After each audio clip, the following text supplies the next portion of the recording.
Hello students, जय हिंद। कैसे हैं आप सभी लोग? उम्मीद करता हूँ सभी बहुत ही बढ़िया होंगे। झांसर एकेडमी फॉर आईएएस में आपका स्वागत है।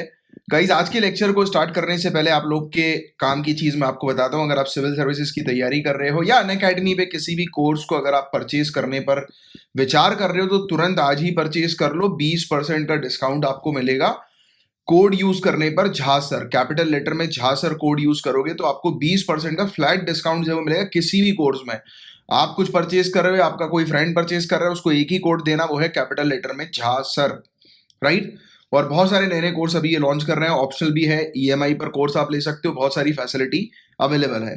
नीचे डिस्क्रिप्शन पर लिंक मैं प्रोवाइड करा रहा हूँ, झासर कोड करके चीज परचेज कर लो आप, जो भी आपको चाहिए अनअकैडमी पर, ठीक है।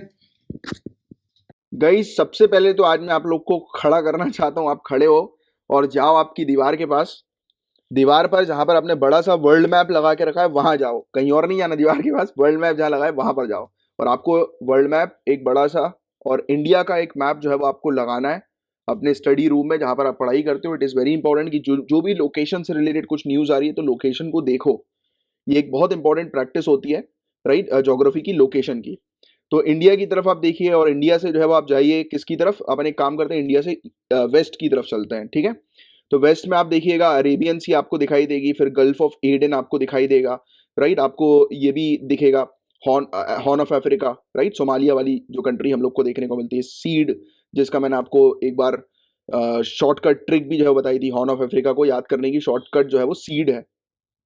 और इसके अलावा सीड कैसे, तो देखो सोमालिया, ये भी थोड़ा सा ध्यान में रखना कि अभी इस पर बात ही हो रही है अपनी, तो इस पर अपन डिस्कशन भी कर लेते हैं। तो सोमालिया तो एक कंट्री है ही, राइट, SEED। और ई से हम लोग को कंट्री जो देखने को मिलती है इथियोपिया और अर्ट्रिया, और डी हम लोग को जिबूती हम लोग को देखने को मिलती है। तो ऐसे करके हॉर्न ऑफ अफ्रीका के अंदर ये 4 कंट्री जो है वो आती है, सीड, ठीक है। फिर आप अफ्रीका को क्रॉस कर दीजिए, अफ्रीका को क्रॉस करेंगे, गल्फ ऑफ गिनिया जो है वो आपको दिखाई देगी, नाइजीरिया के पास गल्फ ऑफ गिनिया, राइट। तो इसकी लोकेशन ऐसी पता होनी चाहिए। फिर आप आ जाओ, कूद कूद जाओ आप नॉर्थ अटलांटिक ओशियन में, और नॉर्थ अटलांटिक ओशियन में कूद कर आप कैरेबियन सी की तरफ जाओ। कैरेबियन ग्रुप ऑफ आइलैंड्स जो है वो आपको दिखाई देंगे। पनामा आपको दिखाई देगा, कोस्टा रिका आपको दिखाई देगा, निकारागुआ आपको दिखाई देगी, अल सल्वाडोर आपको कंट्री दिखाई देगी। उसी के बगल में होंडुरास कंट्री हम लोग को देखने को मिल रही है। सेंट्रल अमेरिका में ये कंट्री है। गुटेमाला भी यहीं पर ही हम लोग को देखने को मिलती है, राइट। तो ये सब कंट्रीज की लोकेशन थोड़ी सी आप ध्यान में रखो। और मेन जो है वो होंडुरास, तो हम डिस्कस करेंगे अभी होंडुरास के बारे में। क्यों हम होंडुरास के बारे में डिस्कस कर रहे हैं? क्योंकि अभी रिसेंटली होंडुरास की पहली महिला राष्ट्रपति ने शपथ ग्रहण करी है और इनका नाम है शियोमारा कास्ट्रो। शियोमारा कास्ट्रो, तो ये पहली वुमेन प्रेसिडेंट हम लोग को होंडुरास की देखने को मिल रही है। सेंट्रल अमेरिका में ये कंट्री है होंडुरास, जिसकी लोकेशन मैंने जस्ट अभी आपको बताई। इसकी नेबरिंग कंट्री हम लोग को ग्वाटेमाला देखने को मिलती है, अल सल्वाडोर, निकारागुआ और gulf of Fonseca. Gulf of Fonseca थोड़ा सा ध्यान में रखना, गल्फ ऑफ होंडुरास थोड़ा सा ध्यान में रखना, राइट। और कैरेबियन सी की लोकेशन आप थोड़ी सी ध्यान में रखना, यहीं पर ही है, ठीक है। तो ये चीज है, एक छोटा सा फैक्ट सामने आया था, but geography point of view से मैंने सोचा कि ये इससे रिलेटेड क्वेश्चंस बन सकते हैं। Caribbean group of island, gulf से रिलेटेड क्वेश्चन डायरेक्ट आ सकते हैं कि बताइए जरा ये फॉन्सेका का गल्फ जो है वो कहाँ पर है, फॉन्सेका की खाड़ी कहाँ पर है, राइट, या होंडुरास की खाड़ी कहाँ पर है, या गल्फ ऑफ होंडुरास कहाँ पर है। तो एटलीस्ट आपको क्लिक हो जाना चाहिए कि ये सेंट्रल अमेरिका में है, राइट। तो ये चीज थी, एक छोटी सी न्यूज थी। गाइस, हम लोग डिस्कस करेंगे बॉम्ब साइक्लोन के बारे में। बॉम्ब साइक्लोन क्या है? तो हालांकि ये बॉम्ब साइक्लोन जो है ये सोशल मीडिया पे प्रचलित एक शॉर्ट वर्जन हम लोग को बॉम्बोजेनेसिस का देखने को मिलता है। मेन इसका जो वर्ड है, जो टेक्निकल टर्म है, वो है बॉम्बोजेनेसिस, इस साइक्लोन का, इस चक्रवात का। तो यूनाइटेड स्टेट्स का ईस्ट कोस्ट पूरी तरह से तैयारी कर रहा है बॉम्ब साइक्लोन की, जिसे नॉर्थ ईस्टर के नाम से भी जाना जाता है, और मिड अटलांटिक पर ये उत्पन्न हुआ है, राइट। तो इसलिए ये यूनाइटेड स्टेट्स का ईस्ट कोस्ट जो है वो इस पर पूरी मतलब अपनी तैयारी जो है वो कर रहा है साइक्लोन से निपटने के लिए। तो ये क्या है गाइस, आप ये ध्यान में रखना फैक्ट कि ये एक मिड लैटिट्यूड साइक्लोन हम लोग को देखने को मिलता है। मध्य अक्षांशीय चक्रवात है ये, मिड लैटिट्यूड का साइक्लोन है, ये याद रखना आप। इसके सेंटर पर लो प्रेशर हमें देखने को मिलता है। इसमें खराब मौसम और बर्फीले तूफान से लेकर तेज आंधी और भारी वर्षा तक मौसम से संबंधित कई रूप देखने को मिलते हैं। जब भी ये साइक्लोन आता है तब मौसम बहुत खराब हो जाता है, बर्फीले तूफान होने लगते हैं, तेज आंधी होने लगती है, बहुत तेज वर्षा तक होने लगती है, राइट। तो ये बॉम्ब साइक्लोन तब आता है जब एटमॉस्फेरिक प्रेशर जो है वो कम हो जाता है, लो हो जाता है एटमॉस्फेरिक प्रेशर 24 मिली बार के नीचे हम लोग को 24 घंटे के दौरान देखने को मिलता है। और आपको एक फैक्ट मैं आपको बता दूं कि जब भी लोअर प्रेशर होगा उतना ही स्ट्रॉन्ग जो हम लोग को देखने को मिलते हैं, उतने ही जो तूफान जो होते हैं वो और स्ट्रांग होते हैं। तो लो प्रेशर पर तूफान जो है वो स्ट्रांग होते हैं। तो ये कब बनता है? जब एटमॉस्फेरिक प्रेशर जो होता है वो लो होता है, कम होता है काफी तेजी से, उस दौरान ये बॉम्ब साइक्लोन बनता है। तो ये बॉम्ब साइक्लोन जो है वो हुरिकेन से कैसे अलग है, तो इसकी लोकेशन बस ध्यान में रखो आप। ये मिड लैटिट्यूड पर बनता है बॉम्ब साइक्लोन, और इवन वार्म और कोल्ड एयर्स यानी कि गर्म और ठंडी हवा जब जिस जगह पर आपस में आकर मिलती है, कोलाइड होती है, वहां पर ये बनता है। और जनरली साइक्लोन्स की बात करें हम लोग, हुरिकेन्स वगैरह की बात करें, तो ये कहां पर बनते हैं? ये जनरली समुद्र पर बनते हैं, राइट, सी वाटर पर हम लोग को देखने को मिलते हैं। बट इस केस में ऐसा नहीं है। ये जो बॉम्ब साइक्लोन है ये मिड लैटिट्यूड, ऊपर लैंड वाले एरिया के पास भी जो है ये बनता है, राइट। जहां और इवन कोल्ड एयर्स की भी हम बात करें, हालांकि कोल्ड एयर जो है वो हुरिकेन्स को वीक करती है, बट बॉम्ब साइक्लोन जो है वो कोल्ड एयर और वार्म एयर जिस जगह पर मिलती है, मतलब कि बॉम्ब साइक्लोन को के डेवलप होने के लिए कोल्ड एयर जो होती है वो भी सपोर्ट करती है। तो ये वाली भी एक डिफरेंस आपको थोड़ा सा पता होना चाहिए हुरिकेन्स और बॉम्ब साइक्लोन्स के बीच में। बॉम्ब साइक्लोन जो है वो विंटर्स के दौरान भी हमें देखने को मिलता है, ठंडी के दौरान भी देखने को मिलता है। और आप ध्यान में रखना कि ये हायर लैटिट्यूड्स पर पाया जाता है बॉम्ब साइक्लोन्स, और हुरिकेन्स तो जनरली हम लोग को ट्रॉपिकल वाटर्स पर देखने को मिलते हैं। बॉम्ब साइक्लोन जो है वो north western Atlantic, north western Pacific और कभी कभी मेडिटेरेनियन सी तक भी हम लोग को देखने को मिलता है कि वहां पर भी डेवलप होता है। तो कुल मिलाकर मैं अगर इसको एंड करूं इस पर्टिकुलर टॉपिक को बॉम्ब साइक्लोन के, तो आपको बस ध्यान में रखना है कि एक प्रकार का चक्रवात ही है, और जो कि मिड लैटिट्यूड के क्षेत्र पर बनता है, उत्पन्न होता है। ठीक है, तो ये पॉइंट बस आपको थोड़ा सा ध्यान में रखना है बॉम्ब साइक्लोन से रिलेटेड। बहुत ही ज्यादा इंपॉर्टेंट ये टॉपिक है हुरिकेन्स, अक्सर प्रीलिम्स में पूछा जाता है। Easy to moderate question hurricane से रिलेटेड बनते हैं। देखिए हुरिकेन्स जो होते हैं वो काफी विशाल होते हैं, काफी लार्ज होते हैं, और ये घूमते हैं, राइट। इसकी रफ्तार भी काफी तेज होती है, 119 किलोमीटर प्रति घंटे की रफ्तार से ये चलते हैं। यानी कि इसकी विंड की जो स्पीड जो ये प्रोड्यूस करते हैं, यानी हवा जो इसमें हम लोग को देखने को मिलती है हुरिकेन्स के दौरान 119 किलोमीटर प्रति घंटे की। आप सोच सकते हैं कितनी तेज रफ्तार होगी विंड की, और इसी रफ्तार के कारण ये डिस्ट्रक्शन बहुत पहुंचाते हैं। जहां पर भी हुरिकेन हिट करता है वहां पर डिस्ट्रक्शन बहुत हम लोग को देखने को मिलता है। जो समुद्र का गर्म पानी जो होता है ना, वार्म वाटर, तो वहां पर ये इनका फॉर्मेशन होता है हुरिकेन्स का, राइट। अब देखिए कुछ चीजें ऐसी भी पूछ ली जा सकती हैं इसके स्ट्रक्चर से रिलेटेड कि सेंटर में जो है वो हुरिकेन्स के क्या होता है। तो याद रखिएगा आई, इसके सबसे सेंटर में जो चीज होती है, जो आपको सर्कल जो गोला दिखाई दे रहा है ना, गोला होल जो आपको दिखाई दे रहा है, दिस इज कॉल्ड आई, इसको आई कहते हैं। कभी कभी ऐसे क्वेश्चन डायरेक्ट आ जाते हैं कि आई क्या है, तो आई वो सेंटर में होल जो हम लोग को इस तूफान के देखने को मिलता है। यहां पर विंड जो होती है, हवा जो होती है वो काफी कम होती है। हवा कम क्यों होगी? क्योंकि ऑब्वियस ही बात है यहां पर मोड नहीं देखने को मिल रहा है हवा का। अब यहां पर इस तरफ आप देखिए तो इस तरफ कंटिन्यूअसली हवा आपको दिखाई दे रही है ना, तो इस तरफ तो हवा ज्यादा होगी, बीच में हवा नहीं होगी क्योंकि होल है ना, एक वैक्यूम टाइप का हम लोग को देखने को मिल रहा है। यहाँ पर हल्के फुल्के क्लाउड्स वगैरह होते हैं, कभी कभी थंडरस्टॉर्म यानी कि बिजली वगैरह भी चमक जाती है यहाँ पर। और ज़्यादातर हम लोग को देखने को मिलता है कि यहाँ पर स्काई जो होता है वो हल्का फुल्का क्लाउडी होता है या फिर क्लियर ही होता है, क्योंकि हॉलो है ना पूरा, यानी कि आप देख सकते हैं ऊपर इसके, यानी कि एक मतलब वैक्यूम टाइप का रहता है ये, ठीक है। यानी कि वहाँ पर कुछ नहीं होता ज़्यादा वैक्यूम, एग्जैक्टली वैक्यूम नहीं बोलेंगे, एकदम वैक्यूम नहीं है, वैक्यूम अलग चीज़ होती है जहाँ पर एयर वगैरह बिल्कुल भी नहीं होती। बट आपको समझाने के लिए कि एज कंपेरेटिवली यहाँ पर जो परिस्थिति होती है उसके अकॉर्डिंग यहाँ पर कुछ भी नहीं होता, ना के बराबर। यानी कि यहाँ पर अगर 5% है तो यहाँ पर 100% है, इस प्रकार से, समझ रहे हो। तो ये चीज़ यहाँ पर देखने को मिलती है। आई वॉल किसको कहते हैं? तो ये वाला जो लेयर होता है ना आई की, इसको आई वॉल कहते हैं, इसको आई वॉल कहा जाता है। इसको रिंग ऑफ थंडर स्टॉर्म्स भी कहा जाता है, क्योंकि यहाँ पर काफ़ी ज़्यादा बिजली वगैरह जो है वो कड़कती है, हम लोग को देखने को मिलती है। इसके अलावा जो तूफान जो होता है ये आई के अराउंड घूमता है, राइट। ये पूरा आई, ये बीच में सर्कल है ना, इसके अराउंड पूरा तूफान घूमता है, जैसे कि आप देख रहे हैं इस फोटो में भी, ठीक है। और ये तूफान की ऊपर से फोटो है, जैसे कि अगर आपने ये वाली फोटो देखी है तो इसके ऊपर से आप देखोगे तो ये वाला दृश्य आपको दिखाई देगा इस प्रकार का, ठीक है। तो इस अकॉर्डिंग हम लोग इसके स्ट्रक्चर को पढ़ रहे हैं, देख रहे हैं, समझ रहे हैं। इसके अलावा वॉल की अगर बात करें, जो मैं आपको बढ़ा रहा था वॉल, तो यहां पर हम लोग को देखने को मिलता है कि काफी विंड जो होती है स्ट्रांगेस्ट होती है। यहां पर तो आई पर तो बीच में कुछ नहीं है, तो इसलिए विंड यहां पर नहीं है, बट यहां पर विंड जो होती है वो सबसे स्ट्रांगेस्ट हम लोग को देखने को मिलती है, राइट। और यहां पर रेन, वर्षा भी काफी ज्यादा होती है। इसके अलावा रेन बैंड्स की बात करें तो ये क्लाउड्स वगैरह यहाँ पर बहुत ज़्यादा हम लोग को देखने को मिलते हैं। ये वाला जो एरिया, ये जो पूरा एरिया आप देख रहे हो यहाँ पे, ये पूरा रेन बैंड्स हम लोग को देखने को मिल रहा है, ये पूरा एरिया। ये तो आउटर लेयर जो है वो आई की ये है, जिसको आई वॉल हम लोग बोलते हैं, और ये पूरा जो है वो रेन बैंड्स हम लोग को देखने को मिलता है। आप देख सकते हैं ये पूरा रेन बैंड है ये वाला, ठीक है।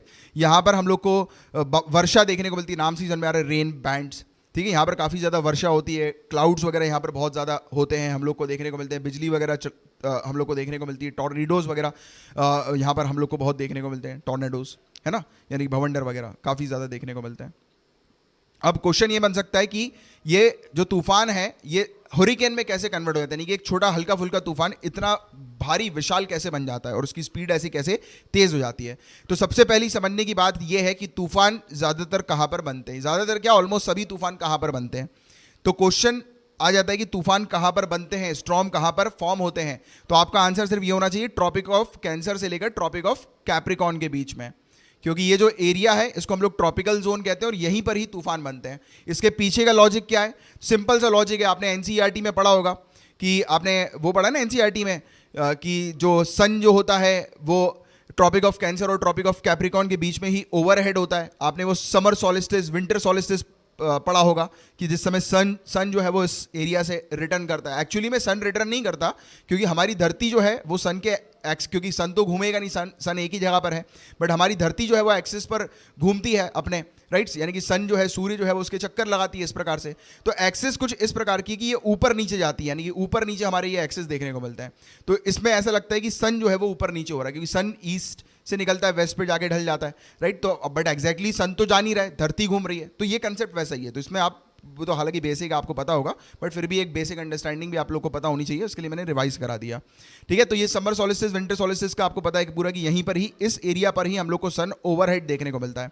अब जब यहाँ पर सन है तो सन क्या करेगा, पानी को गर्म करेगा, पानी को गर्म करेगा तो क्या होगा, इवेपोरेशन की प्रोसेस, और आपको पता है कि वहाँ पर बनते हैं क्लाउड्स। और उससे पहले जब ये इवेपोरेशन हो रहा है तो क्या हो रहा है, हवा जो है वो ऊपर की तरफ जा रही है। हम लोग बोलते हैं ना कि वार्म एयर जो होती है, गर्म हवा जो होती है ऊपर चली जाती है, ठंडी हवा नीचे जाती है, गर्म हवा लाइट होती है इसलिए ऊपर जाती है। तो जब ये गर्म हवा ऊपर जाती है तो हवा क्या हो रही है, विंड का मूवमेंट हो रहा है, और धीरे धीरे करके विंड के मूवमेंट के चलते यहाँ पर भवंडर बनते हैं, क्योंकि यहीं पर ही तो पूरी एक्टिविटी हो रही है ना, गर्माहट की, इवेपोरेशन की पूरी एक्टिविटी यहीं पर ही एक्सट्रीम पर हम लोग को देखने को मिल रही है। तो भवंडर कहाँ पर होंगे, स्टॉर्म्स कहाँ पर होंगे, इसी एरिया पर। तो हमेशा याद रखना कि ये जो भवंडर होते हैं ये सिर्फ इसी एरिया पर हम लोग को देखने को मिलते हैं, यहाँ वहाँ पर ऐसे वैसे जगह पर हम लोग को कुछ नहीं देखने को मिलते। समझ में आ रही है। तो ये चीज़ आप लोग को पता होना चाहिए कि मतलब कि अगर स्टॉर्म्स पूछ लिया जाए कि स्टॉर्म्स कहाँ पर डेवलप होते हैं, तो याद रखिएगा Tropic of Cancer to Tropic of Capricorn के बीच में, या फिर ट्रॉपिकल जोन पर। तो ये चीज़ हमने देखी इसके बारे में एक जनरल। तो यहाँ पर इसी ट्रॉपिकल एरिया पर डिस्टर्बेंस जब होना शुरू हो जाता है, जब गर्म पानी से जो क्लाउड्स वगैरह बनने लगते हैं तो हवा वगैरह जो होती है, तो उस बीच जब डिस्टर्बेंस होना शुरू हो जाता है तब धीरे धीरे करके हम लोग को देखने को मिलता है कि ये हवा जो है वो रोटेट होती जाती है और एक विशालकारी रूप जो है वो बना लेती है। और विंड की स्पीड जब 62 किलोमीटर पर आवर या उससे कम की हम लोग को देखने को मिलती है, तब उस समय ये रोटेशन जो है वो शुरू होना हो जाता है, यानी कि ये जो भवंडर है वो बनना शुरू हो जाता है। कभी कभी आपने ऐसे अपनी आंखों से भी देखा होगा, कई बार आप जनरली देखते होंगे कि जब हवा चल रही होती है तेज, तो कभी कभी इस प्रकार का भवंडर जो है वो गोल गोल घूमता हुआ आपको नजर आ जाता है। आपने बचपन में भी देखा होगा जब बाहर खेलते होगे ज़्यादातर, राइट, धूल वगैरह में एकदम से नहीं मिल जाता, ग्राउंड वगैरह में हम लोग देखते हैं, तो वो ऐसे ही, ये बहुत ही कॉमन फिनोमेना है हवा का, राइट। तो ये चीज़ हम लोग को देखने को मिलती है, हल्का सा भी थोड़ा भी अगर कहीं पर डिस्टर्बेंस होता है तब उस समय ये फिनोमेना हम लोग को देखने को मिलता है। फिर उसके बाद फिर ये बढ़ बढ़कर जो है वो काफ़ी एक विशालकारी रूप ले लेता है, और जब ये 119 किलोमीटर प्रति घंटे की जब इसकी रफ्तार हो जाती है तब हुरिकेन ये हम लोग को देखने को मिलता है। सिंपल कंसेप्ट आपको ये ट्रॉपिकल्स के बारे में पता होना चाहिए, राइट, उससे ज़्यादा डिटेल में आपको जाने की आवश्यकता नहीं है। और वार्म वाटर, गर्म पानी जो होता है वो स्टॉर्म्स को एनर्जी दे देता है, क्योंकि हवा जो है ऊपर हम लोग को देखने को मिल रही है, एयर जो है वो राइज हो रही है, ठीक है। जब एयर राइज हो रही है तो क्या हो रहा है, ट्रॉपिकल डिस्टर्बेंस हो रहा है। अब इस एरिया पर हवा जो है वो शांत है, ठीक है, ये मान लेते हैं ये हवा है, ये शांत है, ठीक है। अब यहाँ पर हमने देखा कि सूर्य के चलते पानी जो है वो, ये नीचे पानी है, गर्म हुआ, गर्म होने के चलते ये हवा जो शांत है ये क्या कर रहा है, पानी गर्म होकर ऊपर जा रही है विंड। तो यहाँ पर देखिए ये वाली जो विंड है, यहाँ पर ये शांत विंड है, तो ऑब्वियस ही बात है कि इसमें हलचल होना तो शुरू हो जाएगी। क्यों हलचल होना शुरू हो जाएगी, ये एनर्जी दे रहा है, ये वार्म वाटर इसको एनर्जी दे रहा है, तो यही चीज़ हम लोग को देखने को मिलती है, राइट। और इसके चलते, और ये एक और चीज़ आपको याद रखनी है, ये यूजुअली तब होता है जब वाटर का टेम्परेचर 79 डिग्री फ़ारेनहीट या 26 डिग्री सेल्सियस या उससे ज़्यादा का होना चाहिए, तभी हम लोग को ये हुरिकेन या स्टॉर्म वगैरह विशालकारी स्टॉर्म जो है वो देखने को मिलते हैं, ठीक है। और थंडर स्टॉर्म जैसे चल रहा है, भवंडर जैसे चल रहा है, एक कंसेप्ट और समझो कि वो रुकेगा कब। तो देखो गाइज, ये बादल हैं, अब बादल जो है गाइज अपनी बारिश वापस नीचे कर देंगे, तो जो एनर्जी जो होगी उस थंडर स्टॉर्म के अंदर वो लूज हो जाएगी, राइट, क्योंकि बारिश के थ्रू, कंडेंसेशन के थ्रू एनर्जी तो चली गई ना, एनर्जी कब आ रही है, इवापोरेशन के थ्रू, राइट। बट कंडेंसेशन हुआ तो क्या हुआ, एनर्जी गई, तो थंडरस्टॉर्म रुक जाएगा। और ये अक्सर हम लोग को देखने को मिलता है कि यहाँ पर जैसे ही ये लैंड मास पर आते हैं तो वैसे ही इनकी एनर्जी जो है वो लूज होना शुरू होती है। और बताया जाता है कि कई बार थंडरस्टॉर्म, कई बार क्या, हर बार हम लोग को देखने को मिलता है कि थंडरस्टॉर्म जो होते हैं वर्षा लेकर आते हैं, बारिश लेकर आते हैं, ठीक है। तो ये वाली चीज़ भी होती है, और बट वो डिस्ट्रक्शन भी बहुत खतरनाक कर देते हैं। चलो एनीवेज, इसके बारे में एक चीज़ आपको बताऊँ। अब आओ एक बार रिवीजन कर लेते हैं कि ये हुरिकेन्स के बारे में, जिससे कि पूरी चीज़ अच्छे से दिमाग में बैठ गया है। तो देखो, ये हुरिकेन जो है ये जाकर हिट कर रहा है टेक्सास पे, अभी ये हम लोग को देखने को मिला, इसने हिट किया था। और हुरिकेन्स इसी जगह पर बनते हैं, राइट। और देखो, मैंने आपको बताया था ये ट्रॉपिक्स जो है, Tropic of Cancer, Tropic of Capricorn, उसके बीच पर जो है वो गर्माहट हम लोग को देखने को मिलती है, सूर्य की, जो कंसेप्ट मैंने आपको समझाया है ना। इसके बाद देखो, पानी जो है वो गर्म होता है, पानी गर्म हो रहा है, पानी को जो है वो एनर्जी मिल रही है, और ऊपर वाली एयर को गर्म कर रहा है। अब वो साइड से एयर जो ब्लो होती है, फिर उसके कारण से डिस्टर्बेंस जो है वो क्रिएट होना शुरू हो जाता है ना। ये जो है हवा जो आ रही है उस तरफ से, अफ्रीका की तरफ से, तो वो क्या करती है, डिस्टर्बेंस जो है वो क्रिएट करने लगती है। अब इस बीच क्या हुआ, पानी जो है वो इवापोरेट हो रहा है। पानी इवापोरेट होने से क्या होता है, क्लाउड्स वगैरह बनना शुरू हो जाते हैं। पानी एक तो ऊपर की तरफ जाता है, क्योंकि गर्म पानी है, वो ऊपर राइज करता है। पानी राइज नहीं कर रहा है, नहीं कि पानी गर्म हो गया तो एयर मॉलिक्यूल्स जो है, इवापोरेशन हम लोग को देखने को मिल रहा है, हवा जो है वो गर्म हवा ऊपर की तरफ गई। और आपने क्लाउड्स अलग अलग प्रकार के देखे होंगे, निम्बस क्लाउड और इस प्रकार के क्लाउड, तो इसी प्रकार का ये बड़ा सा क्लाउड जो है वो बन जाता है, राइट। स्ट्रक्चर उसका काफ़ी विशालकारी हो जाता है, राइट। और उसके बाद आपको देख रहे होंगे, क्लाउड्स जब डेवलप होना शुरू होते हैं तो क्लाउड जो होते हैं वो रोटेट होने लगते हैं। ये देखो, क्लाउड रोटेट हो रहा है। अब ये पॉज किया मैंने आपको क्या समझाया था कि ये वाला जो एरिया है रेन बैंड्स का एरिया है। अब आपको कंसेप्ट क्लियर हो रहा है, रेन बैंड क्यों बोलते हैं इसको, क्योंकि यहाँ पर क्लाउड्स रहते हैं।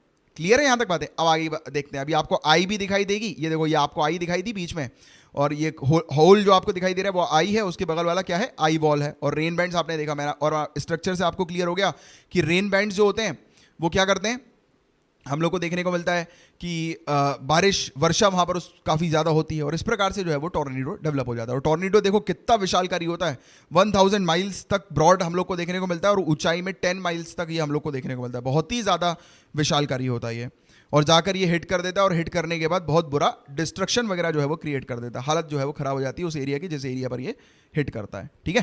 क्लियर है, बुरी बात है, कंसेप्ट क्लियर हो गया यहाँ तक। अब देखो, कुछ बेसिक चीज़ नासा की वेबसाइट से मिली है।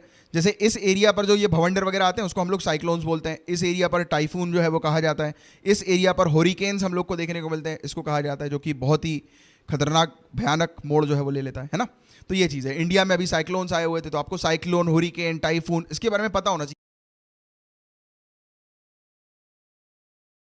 तो पहली कैटेगरी के अंदर जो हवा होती है वो 90 से 125 किलोमीटर प्रति घंटे की रफ्तार से हम लोग को देखने को मिलती है, जो स्ट्रॉन्गेस्ट जो होती है, और एवरेज जो होती है वो 63 टू 88। सेकंड कैटेगरी के अंदर 125 से 164 किलोमीटर प्रति घंटे की रफ्तार में देखने को मिलती है हवा। तीसरी कैटेगरी के अंदर 165 से 225 24। चौथी कैटेगरी की बात करें तो 225 से 279, और पांचवी कैटेगरी 279 किलोमीटर प्रति घंटे की रफ्तार से ज्यादा तेज की जो हम लोग को देखने को मिलती है, और जो एवरेज जो होती है वो 200 किलोमीटर प्रति घंटे की रफ्तार से देखने को मिलती है। इसके अलावा गाइस एक और इंपॉर्टेंट कॉन्सेप्ट को समझते हैं। तो इसमें मैं चाहूंगा कि आप भी इन्वॉल्व हुए, और मैं जो क्वेश्चन अभी आपसे पूछूंगा इसका आंसर आप नीचे कमेंट बॉक्स पर लिख कर बताएं। तो देखिए गाइस, आप एक सिचुएशन इमेजिन करो कि ये एक एरिया है, लैंड मास का एरिया है, और ये समुद्र से साइक्लोन जो है वो होता हुआ आ रहा है। और समुद्र पे साइक्लोन क्यों आता है, मैंने आपको बताया हुआ है कि समुद्र का पानी जो है वो सूर्य गर्म करता है। अपने थोड़ी देर पहले बात करी थी कि ये ट्रॉपिकल एरिया हमें नजर आता है, इस एरिया को सूर्य जो है वो गर्म कर देता है, गर्म करता है, इवापोरेशन होता है, और इवापोरेशन के कारण हमें क्या देखने को मिलता है कि गर्म हवा ऊपर की तरफ जाती है, और नीचे की जो एरिया जो होता है वो खाली एरिया, क्योंकि गर्म हवा ऊपर गई तो नीचे खाली बच जाएगा, तो उस एरिया को फिल कौन सी करती है, ठंडी हवा, राइट। तो हम क्या देखते हैं, हाई प्रेशर लो प्रेशर की तरफ आता है, क्योंकि गर्म हवा जब ऊपर जाती है तो लो प्रेशर वहां पर बन जाता है, तो हाई प्रेशर आता है, यानी कि हाई प्रेशर से हवा जो है वो लो प्रेशर की तरफ आती है, और जो हवा जो है वो ऊपर की तरफ चली जाती है, यानी कि जो एरिया खाली बच जाता है उस एरिया को वो हवा फिल कर देती है। तो यही पूरी प्रक्रिया होती है जिसके कारण पूरा साइक्लोन जो है वो डेवलप होता है, जनरेट होता है, राइट। तो एक सिचुएशन में आपको बता रहा हूं कि जैसे कि ये जमीनी एरिया है, यहां पर समुद्र में ये साइक्लोन बन रहा है, और ये इस तरफ आकर हिट कर रहा है, ठीक है। अब हम देख रहे हैं कि एक साइक्लोन जो है वो ऐसे हिट कर रहा है, उसी के पीछे मतलब 1-2 दिन के बाद या फिर कुछ घंटों के बाद जो है वो दूसरा साइक्लोन भी आ रहा है। तो आप मुझे बताएंगे कि पहला वाला साइक्लोन जो जमीन को हिट करेगा वो ज्यादा खतरनाक होगा या दूसरा वाला? नीचे कमेंट बॉक्स पर इसका आंसर लिखकर बताइए। और मुझे पता है कि आप में से काफी सारे लोगों ने बिल्कुल सही जवाब दिया होगा कि पहला वाला काफी ज्यादा डेंजरस होगा एज कंपेयर टू दूसरा वाला। क्यों? क्योंकि पूरे कंसेप्ट को फिर से रिकॉल करो, याद करो कि मैंने आपको क्या बताया था कि साइक्लोन को एनर्जी कहां से मिलती है? जब सूर्य क्या करता है, इस एरिया को, ट्रॉपिकल एरिया को, यानी कि यहां पे समुद्र के पानी को गर्म करता है। पानी को गर्म करेगा, इवापोरेशन होगा, इवापोरेशन होगा, हवा ऊपर की तरफ आएगी, हाई प्रेशर से हवा जो है वो लो प्रेशर की तरफ आएगी। तो ये हवा का जो मूवमेंट हो रहा है, इसके कारण क्या हो रहा है, पूरा जो साइक्लोन जो है वो जनरेट हो रहा है हवा के मूवमेंट के कारण। तो साइक्लोन ने क्या किया, पूरी गर्म हवा से एनर्जी ली, पूरी गर्म हवा को अपने अंदर समाया और फिर वो जनरेट करना उसने शुरू कर दिया। तो ये तो इसने क्या किया, पूरी वहां की उस क्षेत्र की एनर्जी जो है वो अपने पास रख ली इसने, राइट। तो ये किया इसने। दूसरी चीज ये, एक और चीज ये करता है, क्योंकि देखो साइक्लोन्स का यानी कि इस प्रकार के जो भवंडर होते हैं, तूफान होते हैं, उसका मूवमेंट आप जानते हो, गोल गोल ऐसे घूमते हैं ये। जब ये गोल गोल घूमते हैं तो ये क्या करते हैं, ये नीचे जो पानी जो होता है ना उसको भी शिफ्ट कर देते हैं, ठंडे पानी को शिफ्ट कर, सॉरी गर्म पानी को शिफ्ट कर देते हैं, ठंडे पानी को गर्म पानी की जगह जो है वो ले आते हैं। कैसे ले आते हैं? जैसे कि आप बाल्टी में अपना पानी, हाथ जो है वो गोल गोल घुमाना, राइट। तो आप क्या देखोगे कि जब आप हाथ गोल गोल घुमाओगे तो ऊपर वाला जो पानी जो होगा वो धीरे से आप नोटिस करना कि वो उसका मूवमेंट होगा, राइट। जब आप हाथ गोल गोल घुमाओगे तो पानी क्या हो रहा है, मूव हो रहा है। तो ये क्या करता है, ये इस प्रकार से गोल गोल घुमाता है तो ये दो चीजें करता है, ये सी सरफेस का जो पानी होता है ना उसको शिफ्ट कर देता है। और मैंने आपको क्या बताया कि सी सरफेस का जो पानी होता है वो गर्म रहता है, सूर्य उसको गर्म करता है। तो जब ये गर्म पानी को शिफ्ट कर देता है तब क्या होता है कि गर्म पानी जो है वो दूसरी तरफ जाने लगता है। और जब गर्म पानी का मूवमेंट होता है तो नीचे वाला जो पानी होता है ठंडा पानी, ये इसके ऊपर की तरफ आ जाता है। तो गर्म पानी की जगह ठंडा पानी ले लेता है, राइट। और वैसे ही अगर दूसरे टाइप का जो साइक्लोन होता है, क्योंकि साइक्लोन्स के भी दो और प्रकार होते हैं, क्लॉकवाइज और एंटी क्लॉकवाइज, उसको भी मैं अभी आपको समझाऊंगा। तो दूसरा जो साइक्लोन होता है ये भी क्या करता है, मतलब मेन कंसेप्ट ये है कि ये समुद्र के पानी जो होता है, गर्म पानी जो होता है उसको शिफ्ट कर देता है। तो अब समुद्र का गर्म पानी जब शिफ्ट हो गया और गर्म हवा भी जो है वो भी पहला वाला साइक्लोन अगर अपने साथ लेकर चला गया, तो ऑब्वियस ही बात है कि दूसरा साइक्लोन तो वीक हो गई, उसको उतनी एनर्जी नहीं मिलेगी as compare to first cyclone. तो ये एक कॉन्सेप्ट है जिसका बस आपको एक पता होना चाहिए, इससे रिलेटेड भी क्वेश्चंस कई बार पूछ लिया जाता है। तो याद रखना कि जो भी साइक्लोन लैंड पे पहले हिट करता है, या जो भी पहला साइक्लोन होता है और उसके पीछे अगर दूसरा साइक्लोन आ रहा होता है, तो पहला वाला ज्यादा डेंजरस होगा एज कंपेयर टू दूसरा वाला, क्योंकि पूरी एनर्जी जो है वो पहला वाला अपने साथ लेकर जाएगा। और सेकेंडली दूसरे वाले के लिए एनर्जी जो है वो कम कर देता है, क्योंकि वो नीचे सरफेस एरिया का जो पानी जो होता है उसको वो शिफ्ट कर देता है, राइट, गर्म पानी को। तो ये चीज है। इसके अलावा क्लॉकवाइज और एंटी क्लॉकवाइज का कॉन्सेप्ट भी समझ लो, क्योंकि ये भी एक इंपॉर्टेंट चीज है, राइट, कॉन्सेप्ट के अंदर। इसमें समझने की जरूरत नहीं है, बिल्कुल याद रखने की कोई जरूरत नहीं है, ये तो अपने आप आएगा, क्योंकि अभी तक इतनी सारी आप चीज सीख चुके हो। तो देखो मैंने आपको क्या बताया था कि ये वाला जो एरिया है इसको ट्रॉपिकल जोन है, राइट, 30 डिग्री नॉर्थ से 30 डिग्री साउथ के बीच में हमें नजर आता है, देखने को मिलता है। तो इस एरिया को जब सूर्य गर्म करता है, तो मैंने आपको क्या बताया था कि कोई भी एरिया जब गर्म होता है तब क्या होता है कि गर्म हवा ऊपर की तरफ जाती है और नीचे जो एरिया जो बच जाता है, यानी कि जहां पर हवा की आवश्यकता होती है, तो उसको कौन फिल कर देता है, ठंडी हवा फिल कर देती है। तो हाई प्रेशर से हवा लो प्रेशर की तरफ आती है, क्योंकि जब भी गर्मी यहां पर होगी और हवा जिस समय ऊपर उठेगी तो वो वाला जो एरिया होता है वो लो प्रेशर का एरिया होता है।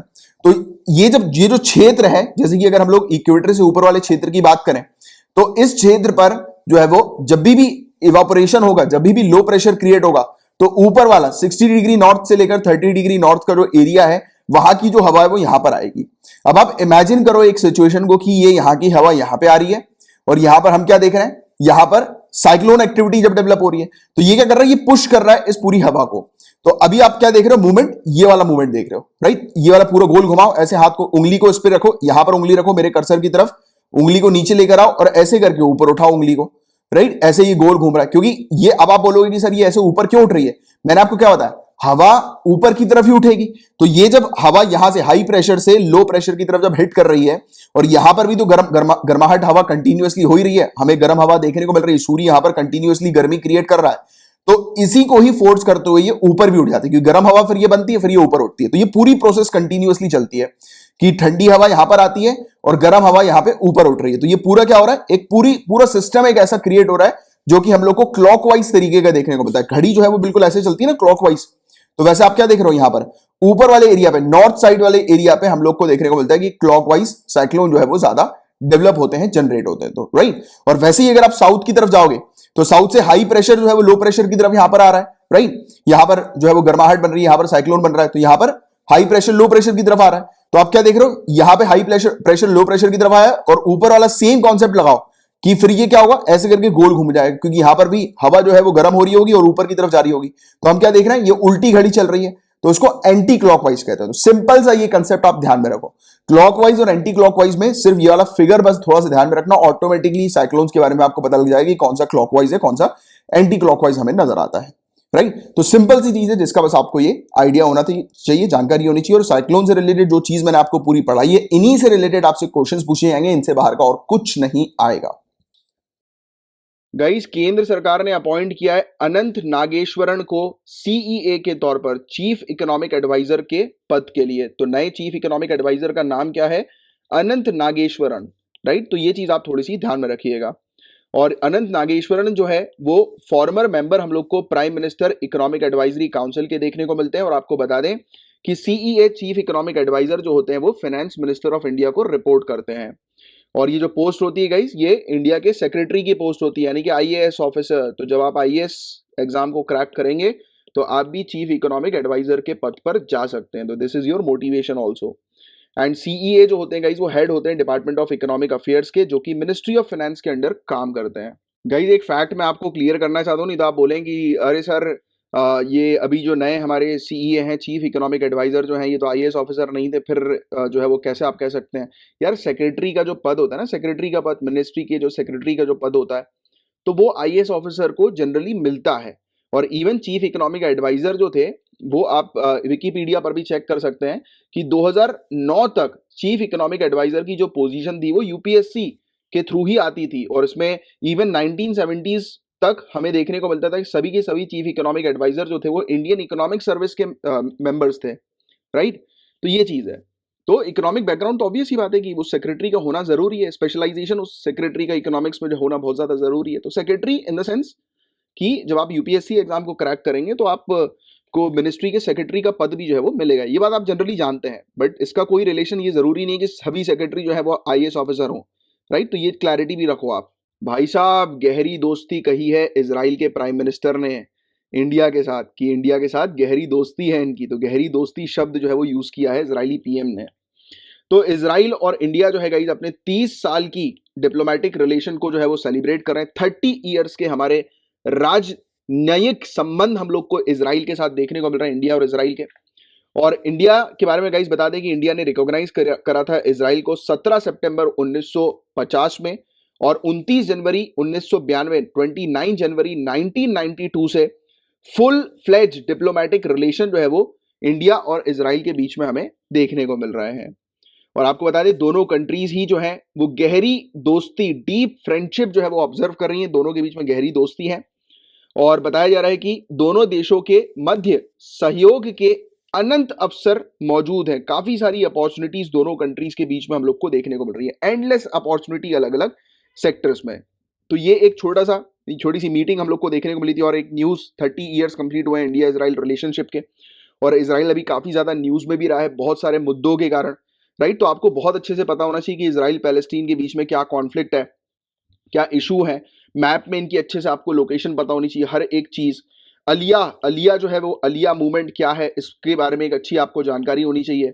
बाल्फोर डिक्लेरेशन क्या है, इसके बारे में आपको एक अच्छी प्रॉपर डिटेल में जानकारी होनी चाहिए। मैप को देखते सही थी, आप मैप को देखेंगे और पूरे टॉपिक्स को अच्छे से जो है वो कवर करेंगे। इस पे पीडीएफ में तो पूरी चीज मैंने आपके लिए अवेलेबल जो है वो करवा दी है, और मैप को देख देख कर ही आपको पूरी चीज जो है वो कवर करनी है। पूरे पॉइंट्स किए, इजराइल का क्रिएशन कैसे हुआ, कैसे इजराइल बनी, राइट। और क्या पूरे मतलब 6 डेज का वॉर जो है वो क्या है, मतलब प्रॉपर आपको एक जानकारी जो है वो अच्छे से होनी चाहिए हर एक चीज की। प्रेजेंट सिनेरियो क्या है, अल अक्सा मस्जिद का भी रिसेंट जो केस सामने आया था, हम लोग को देखने को मिला था, वो क्या है, राइट।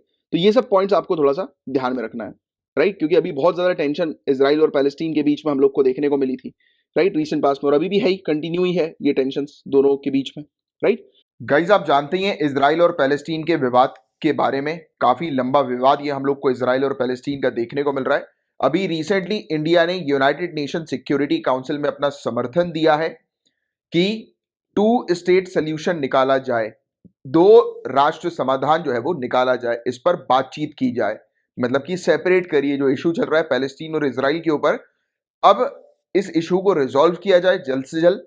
और जिन टेरिटरीज के ऊपर ये क्लेम कर रहे हैं बीच का समाधान निकालकर दोनों को अपनी अपनी टेरिटरी दे दी जाए और विवाद को जो है वो रिजॉल्व किया जाए। और गाइस, इस बैठक में दो राष्ट्र समाधान को नष्ट होने से रोकने के लिए अंतर्राष्ट्रीय समुदाय की दृढ़ प्रतिबद्धता की पुष्टि करने के लिए सुरक्षा परिषद द्वारा संकल्प यानी कि रेजोल्यूशन 2334 को पारित किया गया। यानी कि इसी मैटर पर, जो इजराइल और पैलेस्टीन का जो मुद्दा है, इस पर एक रेजोल्यूशन 2334 जो है वो यूनाइटेड नेशन सिक्योरिटी काउंसिल लेकर आई है। You guys don't need to remember the name of resolution की, रेजोल्यूशन नंबर कौन सा है, ये चीज इंपॉर्टेंट नहीं है। मेन चीज आपको पता होनी चाहिए इजराइल पैलेस्टीन के मुद्दे के बारे में। गाइस, हम लोग डिस्कस करेंगे इजराइल पैलेस्टीन के मुद्दे को, इजराइल फिलिस्तीनी विवाद को काफी डिटेल में हम लोग समझेंगे। एक एक करके हम चीजों को काफी डिटेल में जो है वो समझेंगे। सबसे पहले आप ये वाला मैप देखिए, ये मैप का ईयर देखिए 1947। ये ग्रीन वाला जो आपको एरिया दिखाई दे रहा है, ये पैलेस्टीनियंस लैंड है, या फिर आप कह सकते हो ये ग्रीन वाला एरिया किसके कंट्रोल में? अरब के कंट्रोल में। किसके? अरब्स के कंट्रोल में। बहुत ध्यान से सुनिएगा जो जो चीज मैं बताते चल रहा हूं, चाहे तो शॉर्ट नोट्स भी बनाते चले आप लोग। तो ये वाला एरिया जो है वो अरब्स के कंट्रोल में हम लोग को देखने को मिल रहा है। ये व्हाइट वाला जो चितकबरा एरिया जो आपको दिखाई दे रहा है, ये किनके कंट्रोल का है? अभी ज्यूज के कंट्रोल का, यहूदियों के कंट्रोल का है। ठीक है, फिर आप देखिए धीरे से जब पार्टीशन होता है तब इजराइल का एरिया देखिए अब कितना बड़ा हो गया, यानी कि ज्यूज के कंट्रोल वाला एरिया, यहूदियों के कंट्रोल वाला एरिया कितना बड़ा हो गया। फिर आप देखेंगे धीरे धीरे करके प्रेजेंट सिनेरियो तक आते आते जो अरब्स जो है वो माइनॉरिटी में चले गए और ज्यूज का कंट्रोल हम लोग को मेजोरिटी में देखने को मिला।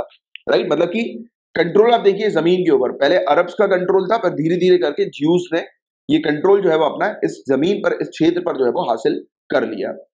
तो कहीं ना कहीं एक बात तो पहला पॉइंट आपको क्लियर यही हो रहा है कि ये जमीन का पूरा इशू है, जमीन को हथियाने का, हड़पने का पूरा इशू है।